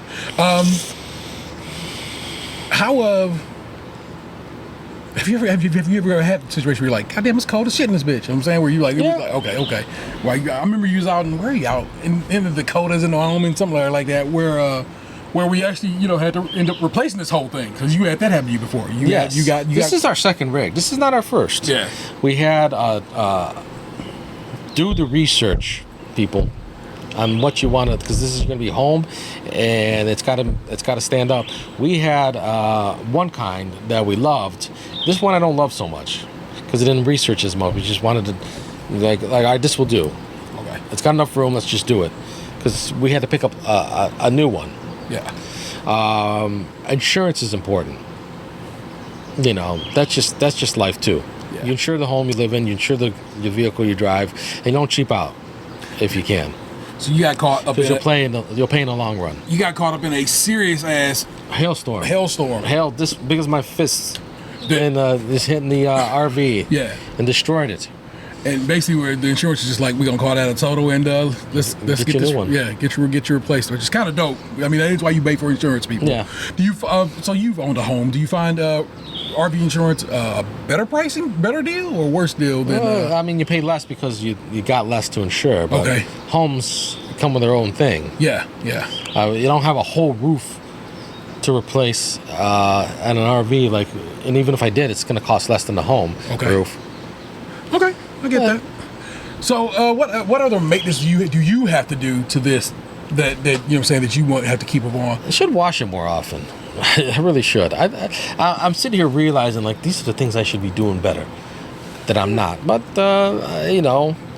learn. I make mistakes so you don't have to. Yeah, there you go. You know what I'm saying? Hove did that, so hopefully you don't have to. Yes. You know what I'm saying? So that's real. Go ahead. You need me to bring it in? You sure? Okay. I was just trying to block the sun out of my kitchen. Oh, okay. A little bit. No, it's good. All right. Just let me know. Thank you. All right. 56. Oh, while we're asking, what's the difference between a nice and a not nice campground? Well, like, I'm sure you've been to some. You've been like, "Ew, this is gross." Cleanliness. Cleanliness. Yeah, that makes perfect Because sometimes sense. you have to use their showers that they have on the site and the bathrooms they use on the site. Because right now I got a full hookup. I got sewer, I got water, I got electricity. That's what a full hookup means. All right, and we'll explain the difference between 30 and 40 amp Okay. in a little bit. But got the full hookup, so I can use my shower as much as I want to. I can use my sewer as much as I want to. I don't have to be careful. I just pull the thing and it's drained and treat it again. Treatment. You gotta treat your toilets and your sewer. Oh yeah, because sometimes You'll know oftentimes- this. Like I'm not sharing the information. They're not going to tell you when you. Yeah, when you buy this thing, but you're carrying your crap with you Yeah. until you get to a plot where you can empty out. So And usually I don't drive around with that stuff. yeah, well I know if you again long-term listeners know got a real anti-poop thing going on there. Certainly was Freud would say he was potty trained far too early, but I don't know if Freud was right. So I don't know if I was. I don't know when I was. I have to ask my mom, not my wife. Jesus Christ. Freud had something to say about that. He did. He does. In fact, he does. That's even funnier still. So that's what's cracking with things like that. There, so you have to be utterly prepared for. But sometimes you stay at a place that doesn't have sewer. Sometimes not even water. That's rare. But mostly, you'll run into places without sewer eventually if you hit the road. What's it called when you just kind of kick it? Boondocking, right? Boondocking. Right, And sometimes you'll boondock. Okay, now tell people what boondocking is. Boondocking is when you have no hookups and you got to bust out the you're running on your battery and you got to bust out the solar panels. Some people come equipped with solar panels already on the roof. Okay.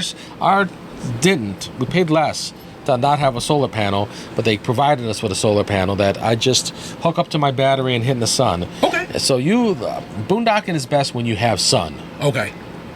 There And you got to find a place to fill it up with water and be careful with your water and your sewer. But like if you boondock near a place that you can use the bathroom, but cleanliness is huge to me. Yeah. So that's the difference. To me, that's the difference between a nice place and a not nice place. Okay. It's clean. Yeah. And even if I don't want to use even if I have full hookup, I want your bathroom clean. Yeah, for sure. And that's sound and logical. Because if you're cleaning up, hopefully your bathrooms, hopefully that means you're cleaning everything else. Yeah. So I agree. Full. I think we managed to go through school. So okay. So you homeschool the kids. We've been but you homeschooling. were homeschooling before shit was sweet. So Yeah, I'd send my kids to school for a little bit. My oldest had super anxiety. She wouldn't learn. And my wife would have to like sit down with her as the stay-at-home mom and do the schooling. And it's like, I'm doing so much schooling. Why am I bothered to send you to school? I can school you. And she schooled her, and a couple hours later, she's gone through a whole lesson. yeah. Versus like 8 hours at a school when you get distracted by other kids. And I know homeschooling has a stigma because like the whole like, well, how do you socialize your kids? And Yeah. how do you you're one of those religious types? We're not religious. I used to be Catholic, but I homeschool my kids secular style and teach them all the things that probably like the your very typical homeschooler doesn't. Yeah. Plus, I don't abuse my kids, so I don't have to worry about like having a separate person. We acknowledge the problematic things with homeschooling, like over religious shit, teaching them that Jesus rode dinosaurs. He didn't. Can you imagine? Jeez Louise. All right, keep going. See, it's like you're abusive towards your kids, so you don't have a teacher to like look at them and be one less mandatory reporter in their life. Okay. That's the stigma of what homeschooling is, and that we try to avoid all that. Yeah. All the downfalls of homeschooling while homeschooling our kids properly. Yeah. I hope properly. I think properly. Yeah. I think my youngest is very bright. There's Super smart, knows her shit, and likes to talk about stuff. We were just rapping the other day about, like, and your oldest son we were just rapping about, what were we talking about? We were talking about dinosaurs and something else, superpowers. And I know that seems weird to have a conversation about, but the logic behind it. It's the logic. There you go. It's the sound logic, the reasons why, and so forth and so on, that I don't think a lot of kids have at that age. And in that mindset, I think you're doing a great job. I think your kids are well taught and learned individuals. They have smart parents who are educated themselves, so it's not like whatever. And so I think it's pretty dope to kind of look at it like that. What? Sorry, I make them feel bad, and I shouldn't. What's the way to? Okay, so that's always been your technique. You are a bit of a gentle parenter, not in the whole like what the internet would think gentle parenting is, but you are a gentler approach than what you and I came up under. And yeah, you yell, but you don't hit. So I mean, I know it matters because yelling also hits in its own way, but you don't strike your children. Your yelling didn't scare my soul like my father's yelling does. See, my yelling can be really scary. Well, yeah, because at some point we can be like, I can scream in a way that's going to make you feel it. You get angry sometimes and you say things you don't mean. Like, yeah. So I don't think you said what you just said just now was with malice.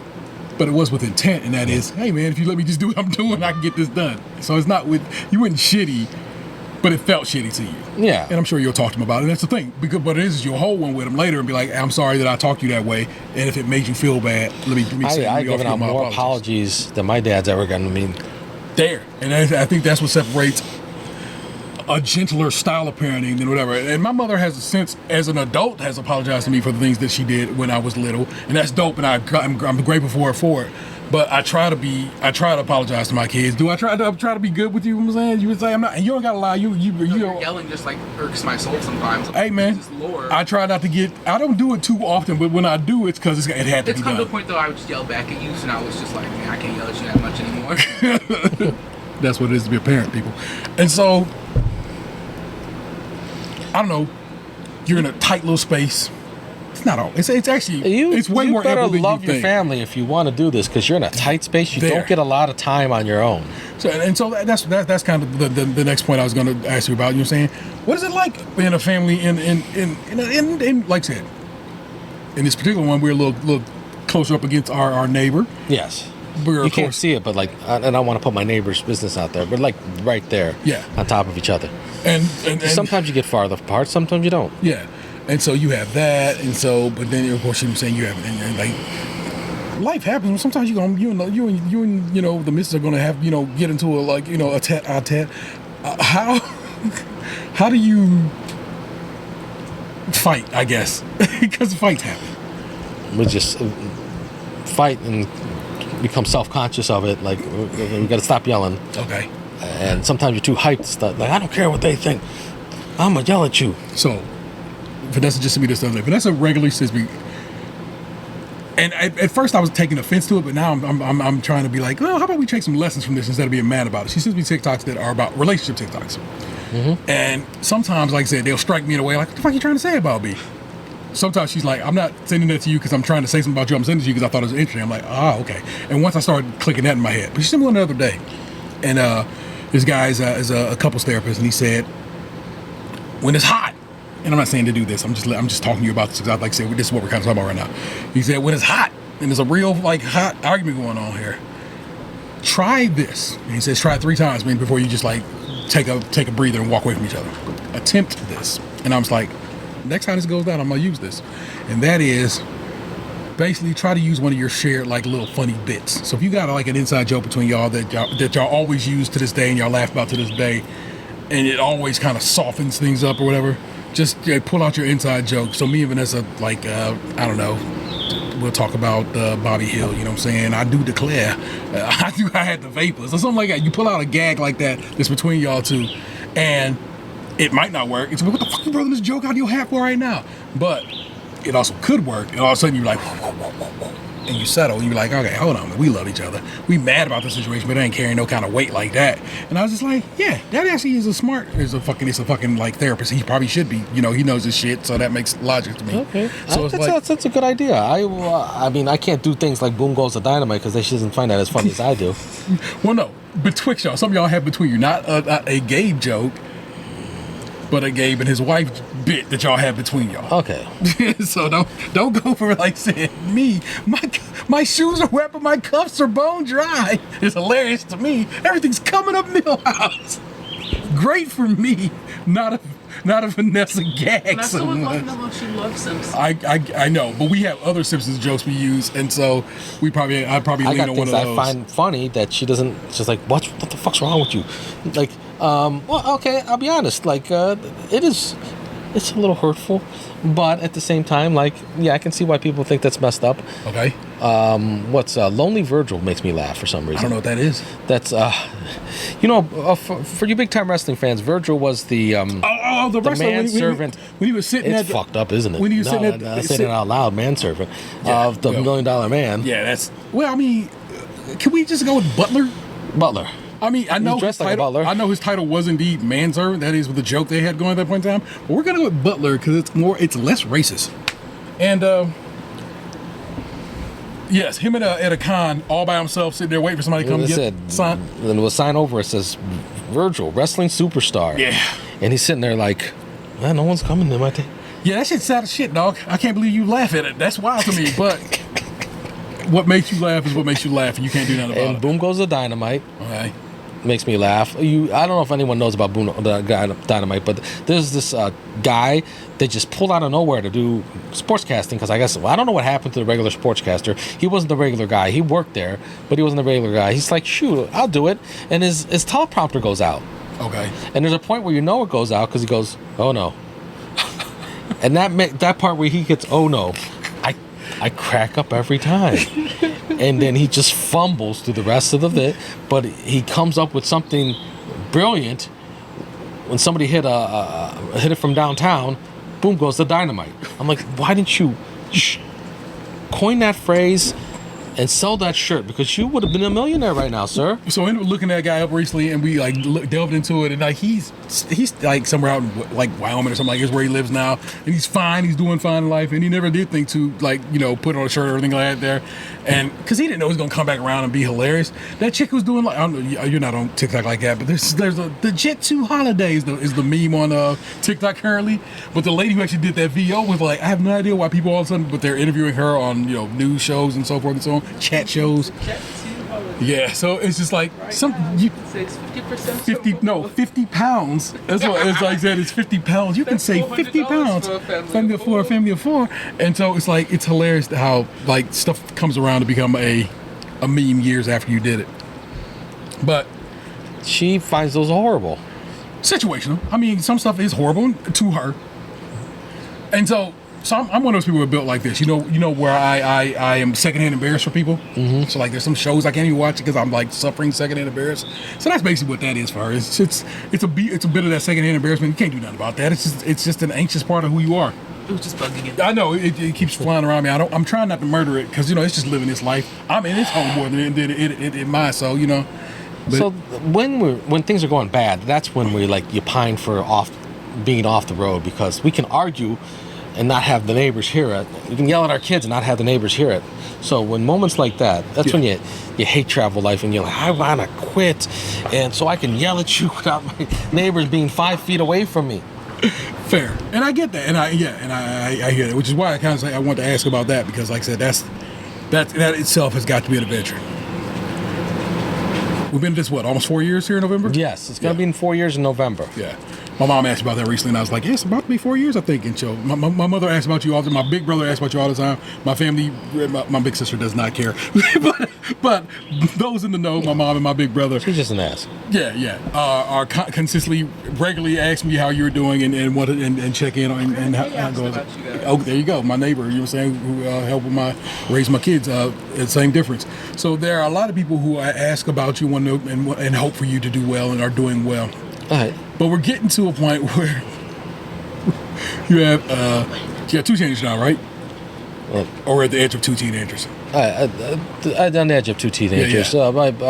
My oldest boy, my second oldest, will be 13 in April. Yeah.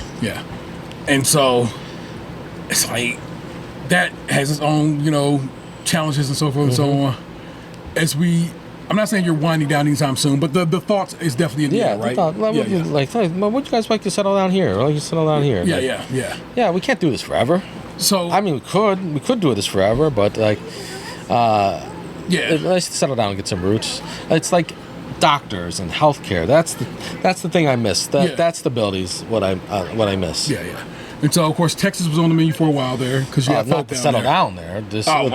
We domiciled there because stuff had to get done. Okay. Oh, I forgot to say about this domiciling. Yeah, I know it's cheating the system somewhat, but fuck the system. Best place to domicile if you're a full-time traveler, and if you can find an address, Texas, because of taxes. I wouldn't. No offense to Texas. I'm sorry, Texan listeners. No, we don't apologize to Texas. Fuck you. Anyway, go on. I don't want to live in your state. I don't mind domiciling there. Now, what does that involve? Oh, just get in an address. You get your mail there. Okay. Oh, you kind of settle down roots there. I got a Texas license. Yeah. My doctors are in Texas right now. Okay. Florida's another good one, because, especially for homeschooling, because they pay you to homeschool. Huh. Wow. Yeah. Okay. But another state I wouldn't live in. How interesting that these places you wouldn't want to be at are the ones kind of trying to set you up to come and stay there. Yeah. Okay. Also, like, weather-wise, Florida's uncomfortable during the summer. Yeah. I am a person who... So every now and again we talk about where I want to live. Okay, so because the Buckeye State just built some bullshit. They just do. Mm-hmm. I talk about it all the time. I want to keep my kids safe. And I want to have a place that I feel, and I love Ohio. I love my part of Ohio, because Cleveland, Ohio is very different from the rest of Ohio. Yeah. It's the bluest part of the state, and and because of that, it's the place where I like to go home. But I know what it is, and I know I probably can't stay there forever. So every now and then I'm like, well, what about New Mexico? And I'm like, ain't no water out there. Ain't no fucking water. There's gonna be a drawback everywhere you go. That's where the Walter White be at, right? Or Oregon and the Pacific Northwest was like enticing to me until I realized it rains a lot. Well, less than people make it out to be, not but very it does. sunny. But also, Oregon, hugely racist state, big time. Like, there's a lot of history there.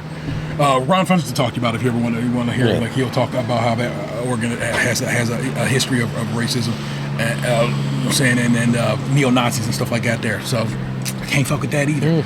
So it's like, I'm bald like a neo-Nazi, but I don't think they like Puerto Ricans. Well, they got that one dude who runs the Proud Boys. Ain't he Latin? Yeah, what the hell is that? I'll never be able to call it. You know what? If you want to be the superior race, you can't run you guys got to be able to run your own shit. You guys, you can't even. You want to be. Hey, look, Master Race, your leaders are Latin. You're not that good at running things, are you? Just admit it. Gotta have somebody else do your books. Yeah. I gotta think who's the best then. Anyway. Do you think they have Jewish accountants? Well, I refuse to even delve into that information. So that was problematic on a level. I apologize for that. Look, I get why it could be seen as problematic, but I also know that, again, I link to my man Peter Rosenberg, who was Jewish, who always says stuff like that. And I'm not saying he because he says I can say it, I can't. But it is a joke that he makes all the time. So in the places you've been to, which one do you like? That's the guy. That's the one that if it has to come down to it, I'll call that home. Not yet, because I can find drawbacks and everything. Yeah.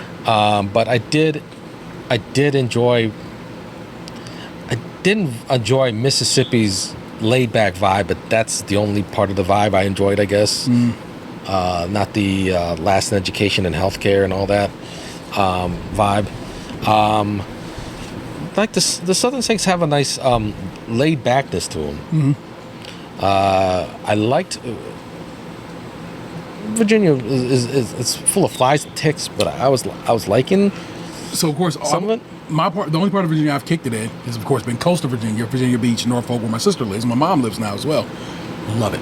I love it to visit. I don't know if I'd like to call it home. I don't know if I would like to call it home. I'd have to stay there for a stretch and kind of get an understanding of it. But I really like that part of the state. I don't know what part of the state you were hanging out in, but you said it's full of bugs and ticks, and I don't fuck with that. So, New Mexico and the southeast had its good qualities. That's the Southwest. If you're talking about Southwest. Why did I say southeast? Southwest. Yeah, your sister's out in Arizona. Yeah, she likes it. it. Got family. Yeah, and she seems The to be doing well. audacity of Arizona to say "fuck you" daylight savings time though is something I respect and don't understand. I don't get it either. It seems weird. It's like how can you do that? I mean, how? Yeah, they just did, and there's half of Indiana that does that too. You know, so states are weird. You just don't. It's like if you had a friend who turned to his wife and said, "Shut up, bitch," and she's like, "Okay," and walked away. Like, how do you do that? Don't you feel bad? How did she let you get away with that? And his friend doesn't have an explanation. He just shrugged her shoulders like, this is what I do sometimes. Hey man, that's what we do. It's got to be done sometime, I guess, for that particular relationship situation. And so that's what I'd like in I not that I have a friend who says that to his girl. Hey. Oh, you know. Anyway. Is this your guys' first time here? In Michigan? Yes. Okay. Michigan, we're getting off the map. We want... we would prefer Upper Peninsula. Yes. There is still a bit of a haze and lack of blue that we left Cleveland area for. Yeah, we're basically 3 hours from where I currently live at. Yeah, so it's not that far away, and it makes perfect sense. Of course, you'd experience that weather pattern would be similar. If you get to the UP, let me know, because I actually want to go there. I'm probably going to go there next year. Yeah. It's just a road trip to go up there, so I can knock Superior off my list. And I wish I could piece like Frankenstein something out of each state. So currently it's a well-run state. It's a very left-leaning state. Got a good governor. Got a good state house. Political people are beautiful. Yeah. I got a real crush on Governor Whitmer. I probably shouldn't. It's just a weird thing. But I'm just gonna be real with you. She's hot. But this is also the state I was born in, so it kind of has something to it. My father's buried here. You know what I'm saying? So it has a little meaning to me in that regard. And so I'm like, it's Michigan, but then it's Michigan. And I bang Ohio, and so it has its own little to your boy. Ohio transplants still going. Oh, for sure. There's probably back and forth between the both of them. You know what I'm saying? There's probably people who live back and forth between both of them, so it's probably a thing. So Michigan is up there. Virginia's up there. I can see myself settling down in the southeast. Northern California, if I could afford it. Yeah. The tippy top of California, like that part of Northern California, another one of those places really where it has just a history, and so it's one of the things like people are like nah man, we don't go with that part of the state because just this part of the state beautiful. Yeah, and the redwoods, it literally made my youngest boy, my third born, cry. He thought it was so beautiful. He loved it there so much. I fuck with that. So he keeps wanting to go back. The redwoods. Is that northern or is that central California? Where the redwoods That's northern central. Okay. So nearest the Bay Area kind of situation? Kind of, yeah. I love LA to visit. And I can see why my single, not having kids cousin lives out there. Yeah. And loves it. Yeah. I can't live there. I wish I could. I wish I can have them deliver me food to wherever I was. That in New Orleans, but I can't live there. Fair. Have y'all been to Massachusetts? Not yet. If y'all get to Massachusetts, and I would say the coastal Massachusetts, not not western Massachusetts, another place where I'm like, hey, this is a vibe. It's got and Rhode Island's over that way too. You can probably knock them both. We haven't hit the East Coast, the New England district yet. Yeah. My daughter never been there. My oldest daughter never been there. Wants to live there. Like, how do you know? She ain't wrong. It's so Maine is super independent and it has its own little situations, but most of it up there is and New Hampshire is super red, oddly enough. But most of the places up there is we lean blue, very peaceful kind of hippie kind of vibe situation. You know what I'm saying? Massachusetts is a Commonwealth, so it has its own weird rules because Commonwealth. So is Virginia is a Commonwealth. Kentucky's a Commonwealth. These weird Commonwealths are so funky in how they run their operations, but. I bang with Mass. Mass is like I want the kid to go to school in Mass, but it just didn't work out that way. And I visited multiple times, and I really enjoy my time there. And I think summertime Massachusetts is amazing, but I don't know. Winter is probably just gonna be back to what you hate. So because it's not to it. It's literally on the same parallel as Cleveland.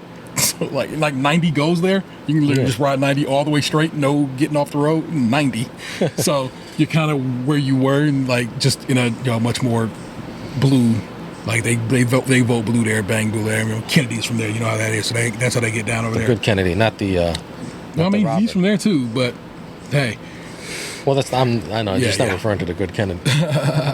So Can I wanted to make this joke for so long, and then there's nobody around to appreciate it. What is with Kennedys pushing their lovers to commit suicide?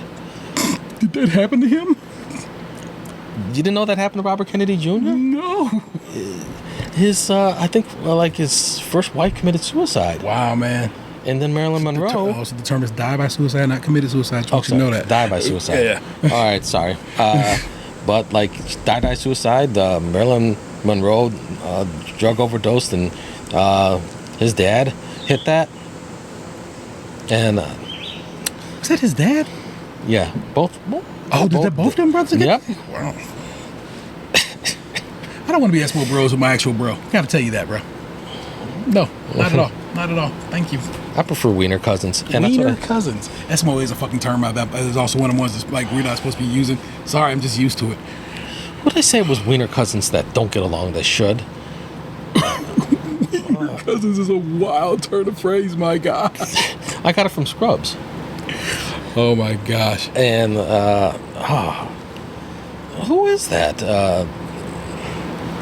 Dang, I said it was like somebody political and somebody like I don't know. Fair. I don't know. I wish my wife was here to remind me, but she just shakes my head when I say stuff like that. It's okay. Well, there you go, Litz Labitsky, RV life, straight from the man's mouth. Any other questions you had to wrap it up? I mean, I gave some advice I think would work. Yeah. And you just, if you're gonna do it on your own, get a van like my brother-in-law. It was him. Started off with just him in a van, and he was living that life. And he gets to boondock anywhere. I mean, if you have active work like I do, Yeah. and there's active and because my brother-in-law started a company that just ran itself while he was gone. Okay. Locksmith company, and he just hit the road and had no worries and no cares, and just took pictures of himself jumping in the waters. And I have actual work to do, so I have to I have to make sure the sky's clear for my internet. I'm not gonna put out what internet I have out there because it's evil internet. And you can tell by his face what I'm. And if you look up what's the most popular amongst RVers, you'll find it. But it just seems to work. Fair. It works for your job. Yeah. It does not work for podcasting. It simply doesn't. It just doesn't hold. It doesn't hold what it needs to do. It needs a bandwidth that it just doesn't have, and you can't knock that. Yeah, even with clear skies. All right. But because it's getting late, we got things to do, people. Of course, you get an ass. I'm never gonna leave you blank without an ass.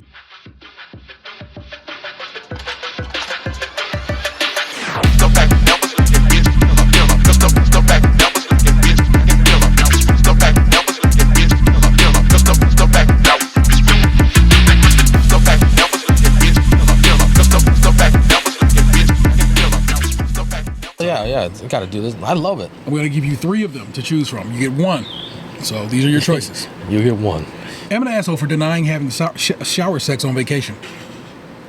Am an asshole for refusing to give my sister, 27 female, the heirloom necklace for her wedding when my grandma, 84 female, said it should go to me, 22 female. She put a lot of information right in that title there. It's weird. And am I the asshole for locking the office fridge after someone kept stealing my lunch? I think the first one is the only one that has my interest. I'm wondering who he's denying it to. If you're denying it to your wife, then yeah, you're an asshole. Let's see.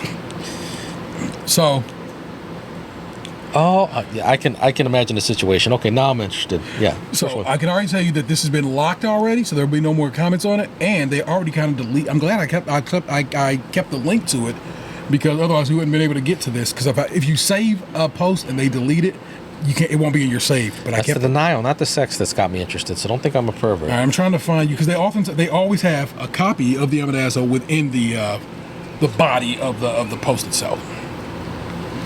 So let's get to it. Am I the asshole for denying having shower sex on vacation?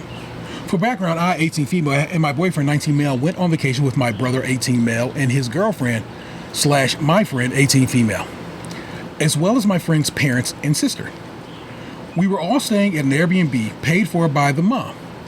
While the parents and sisters were out, us two couples were going to hang out after my boyfriend and I had taken a shower. Under the assumption my brother and friend were also in the other shower, my boyfriend and I started fooling around while we showered, and even then we were both out in under an hour. While in, we heard a pounding at the bathroom door, but heard no voice, so we ignored it. After we got out, we noticed that my brother and friend were already in their room, so we returned to ours. That's when we noticed a text from my friend apologizing for being rude, but that we were taking a long time and their parents were coming back and their mood was ruined. The walls were fairly thin, but we could barely hear ourselves over the sound of the water, let alone the outside voices, so we just responded telling them we understand and it's okay. We tried multiple times to initiate contact with them after that, but they refused each time. Later on, we messaged them saying we didn't actually hear what they said over the water. Then they responded very angry, saying that we were very loud and they felt disrespected by our response and the fact that we made them wait and making them hear stuff they didn't want to hear. Which, aside from speaking barely loud enough for us to hear over the water, was nothing. After asking them what we did that we had them so upset, they told us how they checked in on us twice and we made them feel uncomfortable as hell for making them wait almost an entire hour. We explained that we barely took any time in the shower at all and asked if there was something else that was making them so upset. They said they knew we were having sex in the shower. Seeing as my boyfriend and I could barely hear ourselves over the water, we had no idea what they even actually heard. And not everyone wants to air out their sex life, so we denied getting intimate, and in return they said, if you're going to deny it, don't be friends with me. It's been a few days, and neither of them have said anything to us. So, am I the asshole? So they were banging in the shower, but they thought they were quiet. Okay, so it's never. Is it ever right to lie? Not really, but I can see not wanting to put your business out there. Yeah, for sure. So you're not an asshole. You could be wrong without being an asshole. Yeah. You lied. You should have owned it. And explain it like you explained it here. Like, I barely heard ourselves, so I didn't know you guys heard us. Yeah.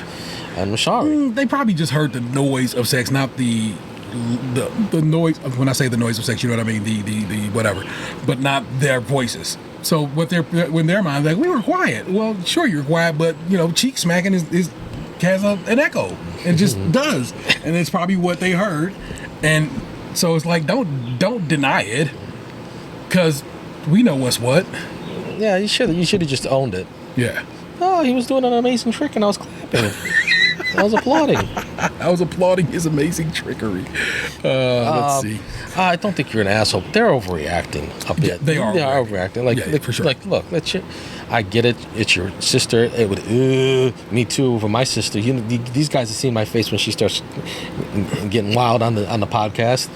But like, I'm not gonna pretend that she doesn't. Yeah. She's got a kid, for God's sakes. What I think she's immaculate conception. Let's see some comments here. You're the asshole. I'm inclined to think your friend was kind enough to invite you along. You're supposed to hang out with them, and she probably felt uncomfortable that you were using their house her parents paid for that way, especially if she could hear you. Just admit it and say you're sorry. Okay, still not an asshole. I agree. That's weird that I agree with this person. Yeah, but I don't.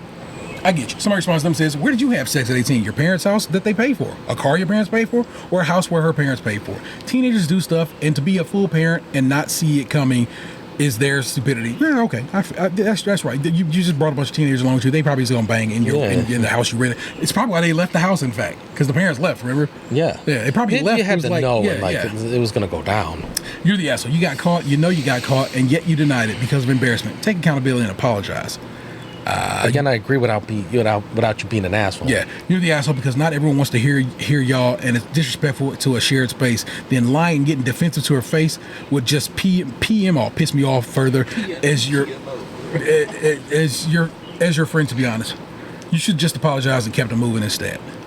Yeah, everybody seems to think these people are the asshole. Oh, that's so strange. I'm not, because I'm not a prude like that. Yeah, that's exactly what it is. We are a little more loosey goosey with our thoughts on the matter, and so Sorry, y'all. This just is what it is. Well, what's your thoughts? I don't think you're an asshole. I simply think that Just kids doing kid stuff. I think them cheeks were smacking louder than you thought they were. And I think, and I think you probably maybe do owe them an apology, but I don't think you're an asshole. This doesn't just rise to the occasion of asshole. I'm sorry, it just doesn't. Sorry. Can I read it? What? I want to read the thing. The thing? Yeah. All right, we're here. Come over here. I love reading the thing. As we begin to wrap it up, hold on. What have you been watching, reading, listening to? Anything like that there? Nothing at all. What's the most recent thing I've seen? Been watching my wife watch. What's that? Polygamy show. Love Island? Sister Wives. Sisters. All their lives just completely fell apart. So Vanessa has and she follows it on TikTok. So there's people who like do behind the scenes stuff, and so I too am aware of Sister Wives, and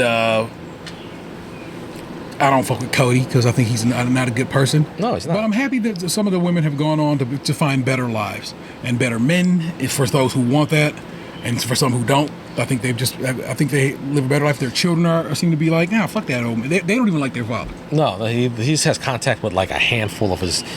Don't have that many kids, man. This is a guy who has 4 kids. You can only focus so much. Yeah. I have to apologize constantly. It's like, I'm sorry I didn't hear you. You have 3 siblings, and they were taking my attention. Now I will give you my attention. I can't imagine doing that with 19 freaking kids. What are you doing? There you go. You don't need that many kids. You're not that amazing that your DNA needs to be copied 19 times. Isn't he got 19 kids? He's got about. Look it up right now. He's got about a lot of kids. All right, for me, I am. I feel like more than 4 is too many. I watched Sinners is on Max right now, so me and Ness sat and watched Sinners the other day. Love that movie to this day. I'm still playing Mario Kart World. I finally unlocked mirror mode yesterday. Happy about that. Just finished up today as we were driving up here. Andy Weir's Project Hail Mary. It was such a good book. I was so silly. I very much enjoyed that book, and I'm even as I listen to the book, I'm like, how is that movie going to be? I ended up listening to the book because they announced that the movie they put the trailer out and stuff like that there, and I'm wondering how they're going to make a movie of that because it's a really long book, but they made a pretty good movie out of The Martian, which itself was another long book, so I know it can happen. So I ain't even tripping off of that. I'm trying to get his number of kids. Okay, here we go. 18. I was close. So 19 ain't I went over. ain't too damn rough. He's having a kid every year I've been alive. Yeah. So here's the thing. I have more thoughts about him. I'm not trying to. I personally think polygamy should be legal at the same time. God, no, I don't want more than one wife. Because people see you say that, like, oh, look at this guy. Of course he wants it. No.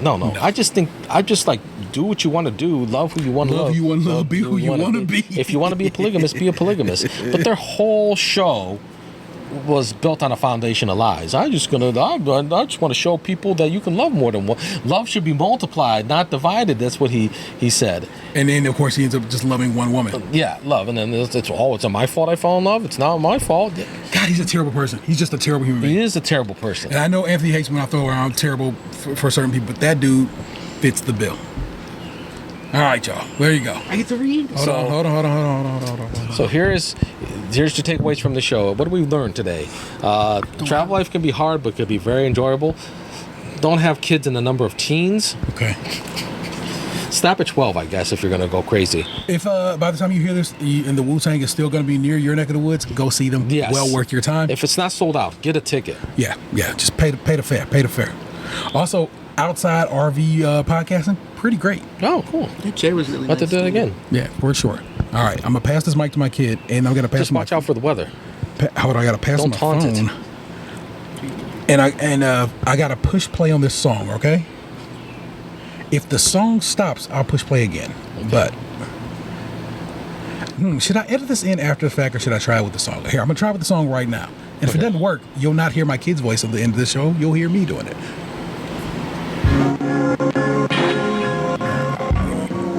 From housekeeping down. Okay. Please tune in every Thursday, as that's when we post our shows, but we also usually record around 8:30 p.m. EST, where you can typically join us in chat on Twitch and YouTube. Please make sure to like, comment on YouTube, and please rate, review, and subscribe. Please share the show on Spotify and Apple Podcasts. If you want to support the show financially and you have a few bucks to toss our way, please consider joining Patreon. We're members at the $5 tier, get extra content each month and early access to new shows. We also have merch available over on tpublic.com/user/DaysCrunchy and Milk, all one word with a K. And feel free to give us a call at 216-264-6311. That's 216-264-6311. We'd love to hear from you. And hear from you, we have. I got to jump over to Spotify, where I know on our recent episode we have a comment from listener extraordinaire April, but this involves me doing some jumping, and I should have had this prepared already. Good at this up. Yeah, it's all good. I rarely do I get that deep into the video to go through it. And I want to say it is this one here. I hope it don't. Okay, it didn't start playing. Let me see the comment. Yeah. April's a week ago said she loves the opening because I have a tea time section of the show that I finally made a video at opening for. After we had one for boxes of Storytime and Lunchbox. Now I finally made a tea time video for those who maybe think this is in their ears and not watch it. And April says she loves my opening and she don't think shortening would mess it up. Because I was talking about I might tweak it a little bit and shorten it up there. I did not. Our missing men this week are the 216's on Tatum 216. Show them some love. Lunchbox 2099. That is, of course, the RV in Puerto Rican, the suburban Puerto Rican, the old dirty Puerto Rican. It's my homeboy Gabe. I don't have any social media presence, but I don't know. Maybe you can send some smoke signals and I'll see them. That's what's up. That's my kid. He'll be 18 by the time you hear the show. So, consider sending him a happy birthday love. It's all to the good. I am the Internet Terror 713. Don't make me push into traffic. We'll do this again next time. Peace. What happened to your ass? It used to be beautiful. Stays crunchy and milk.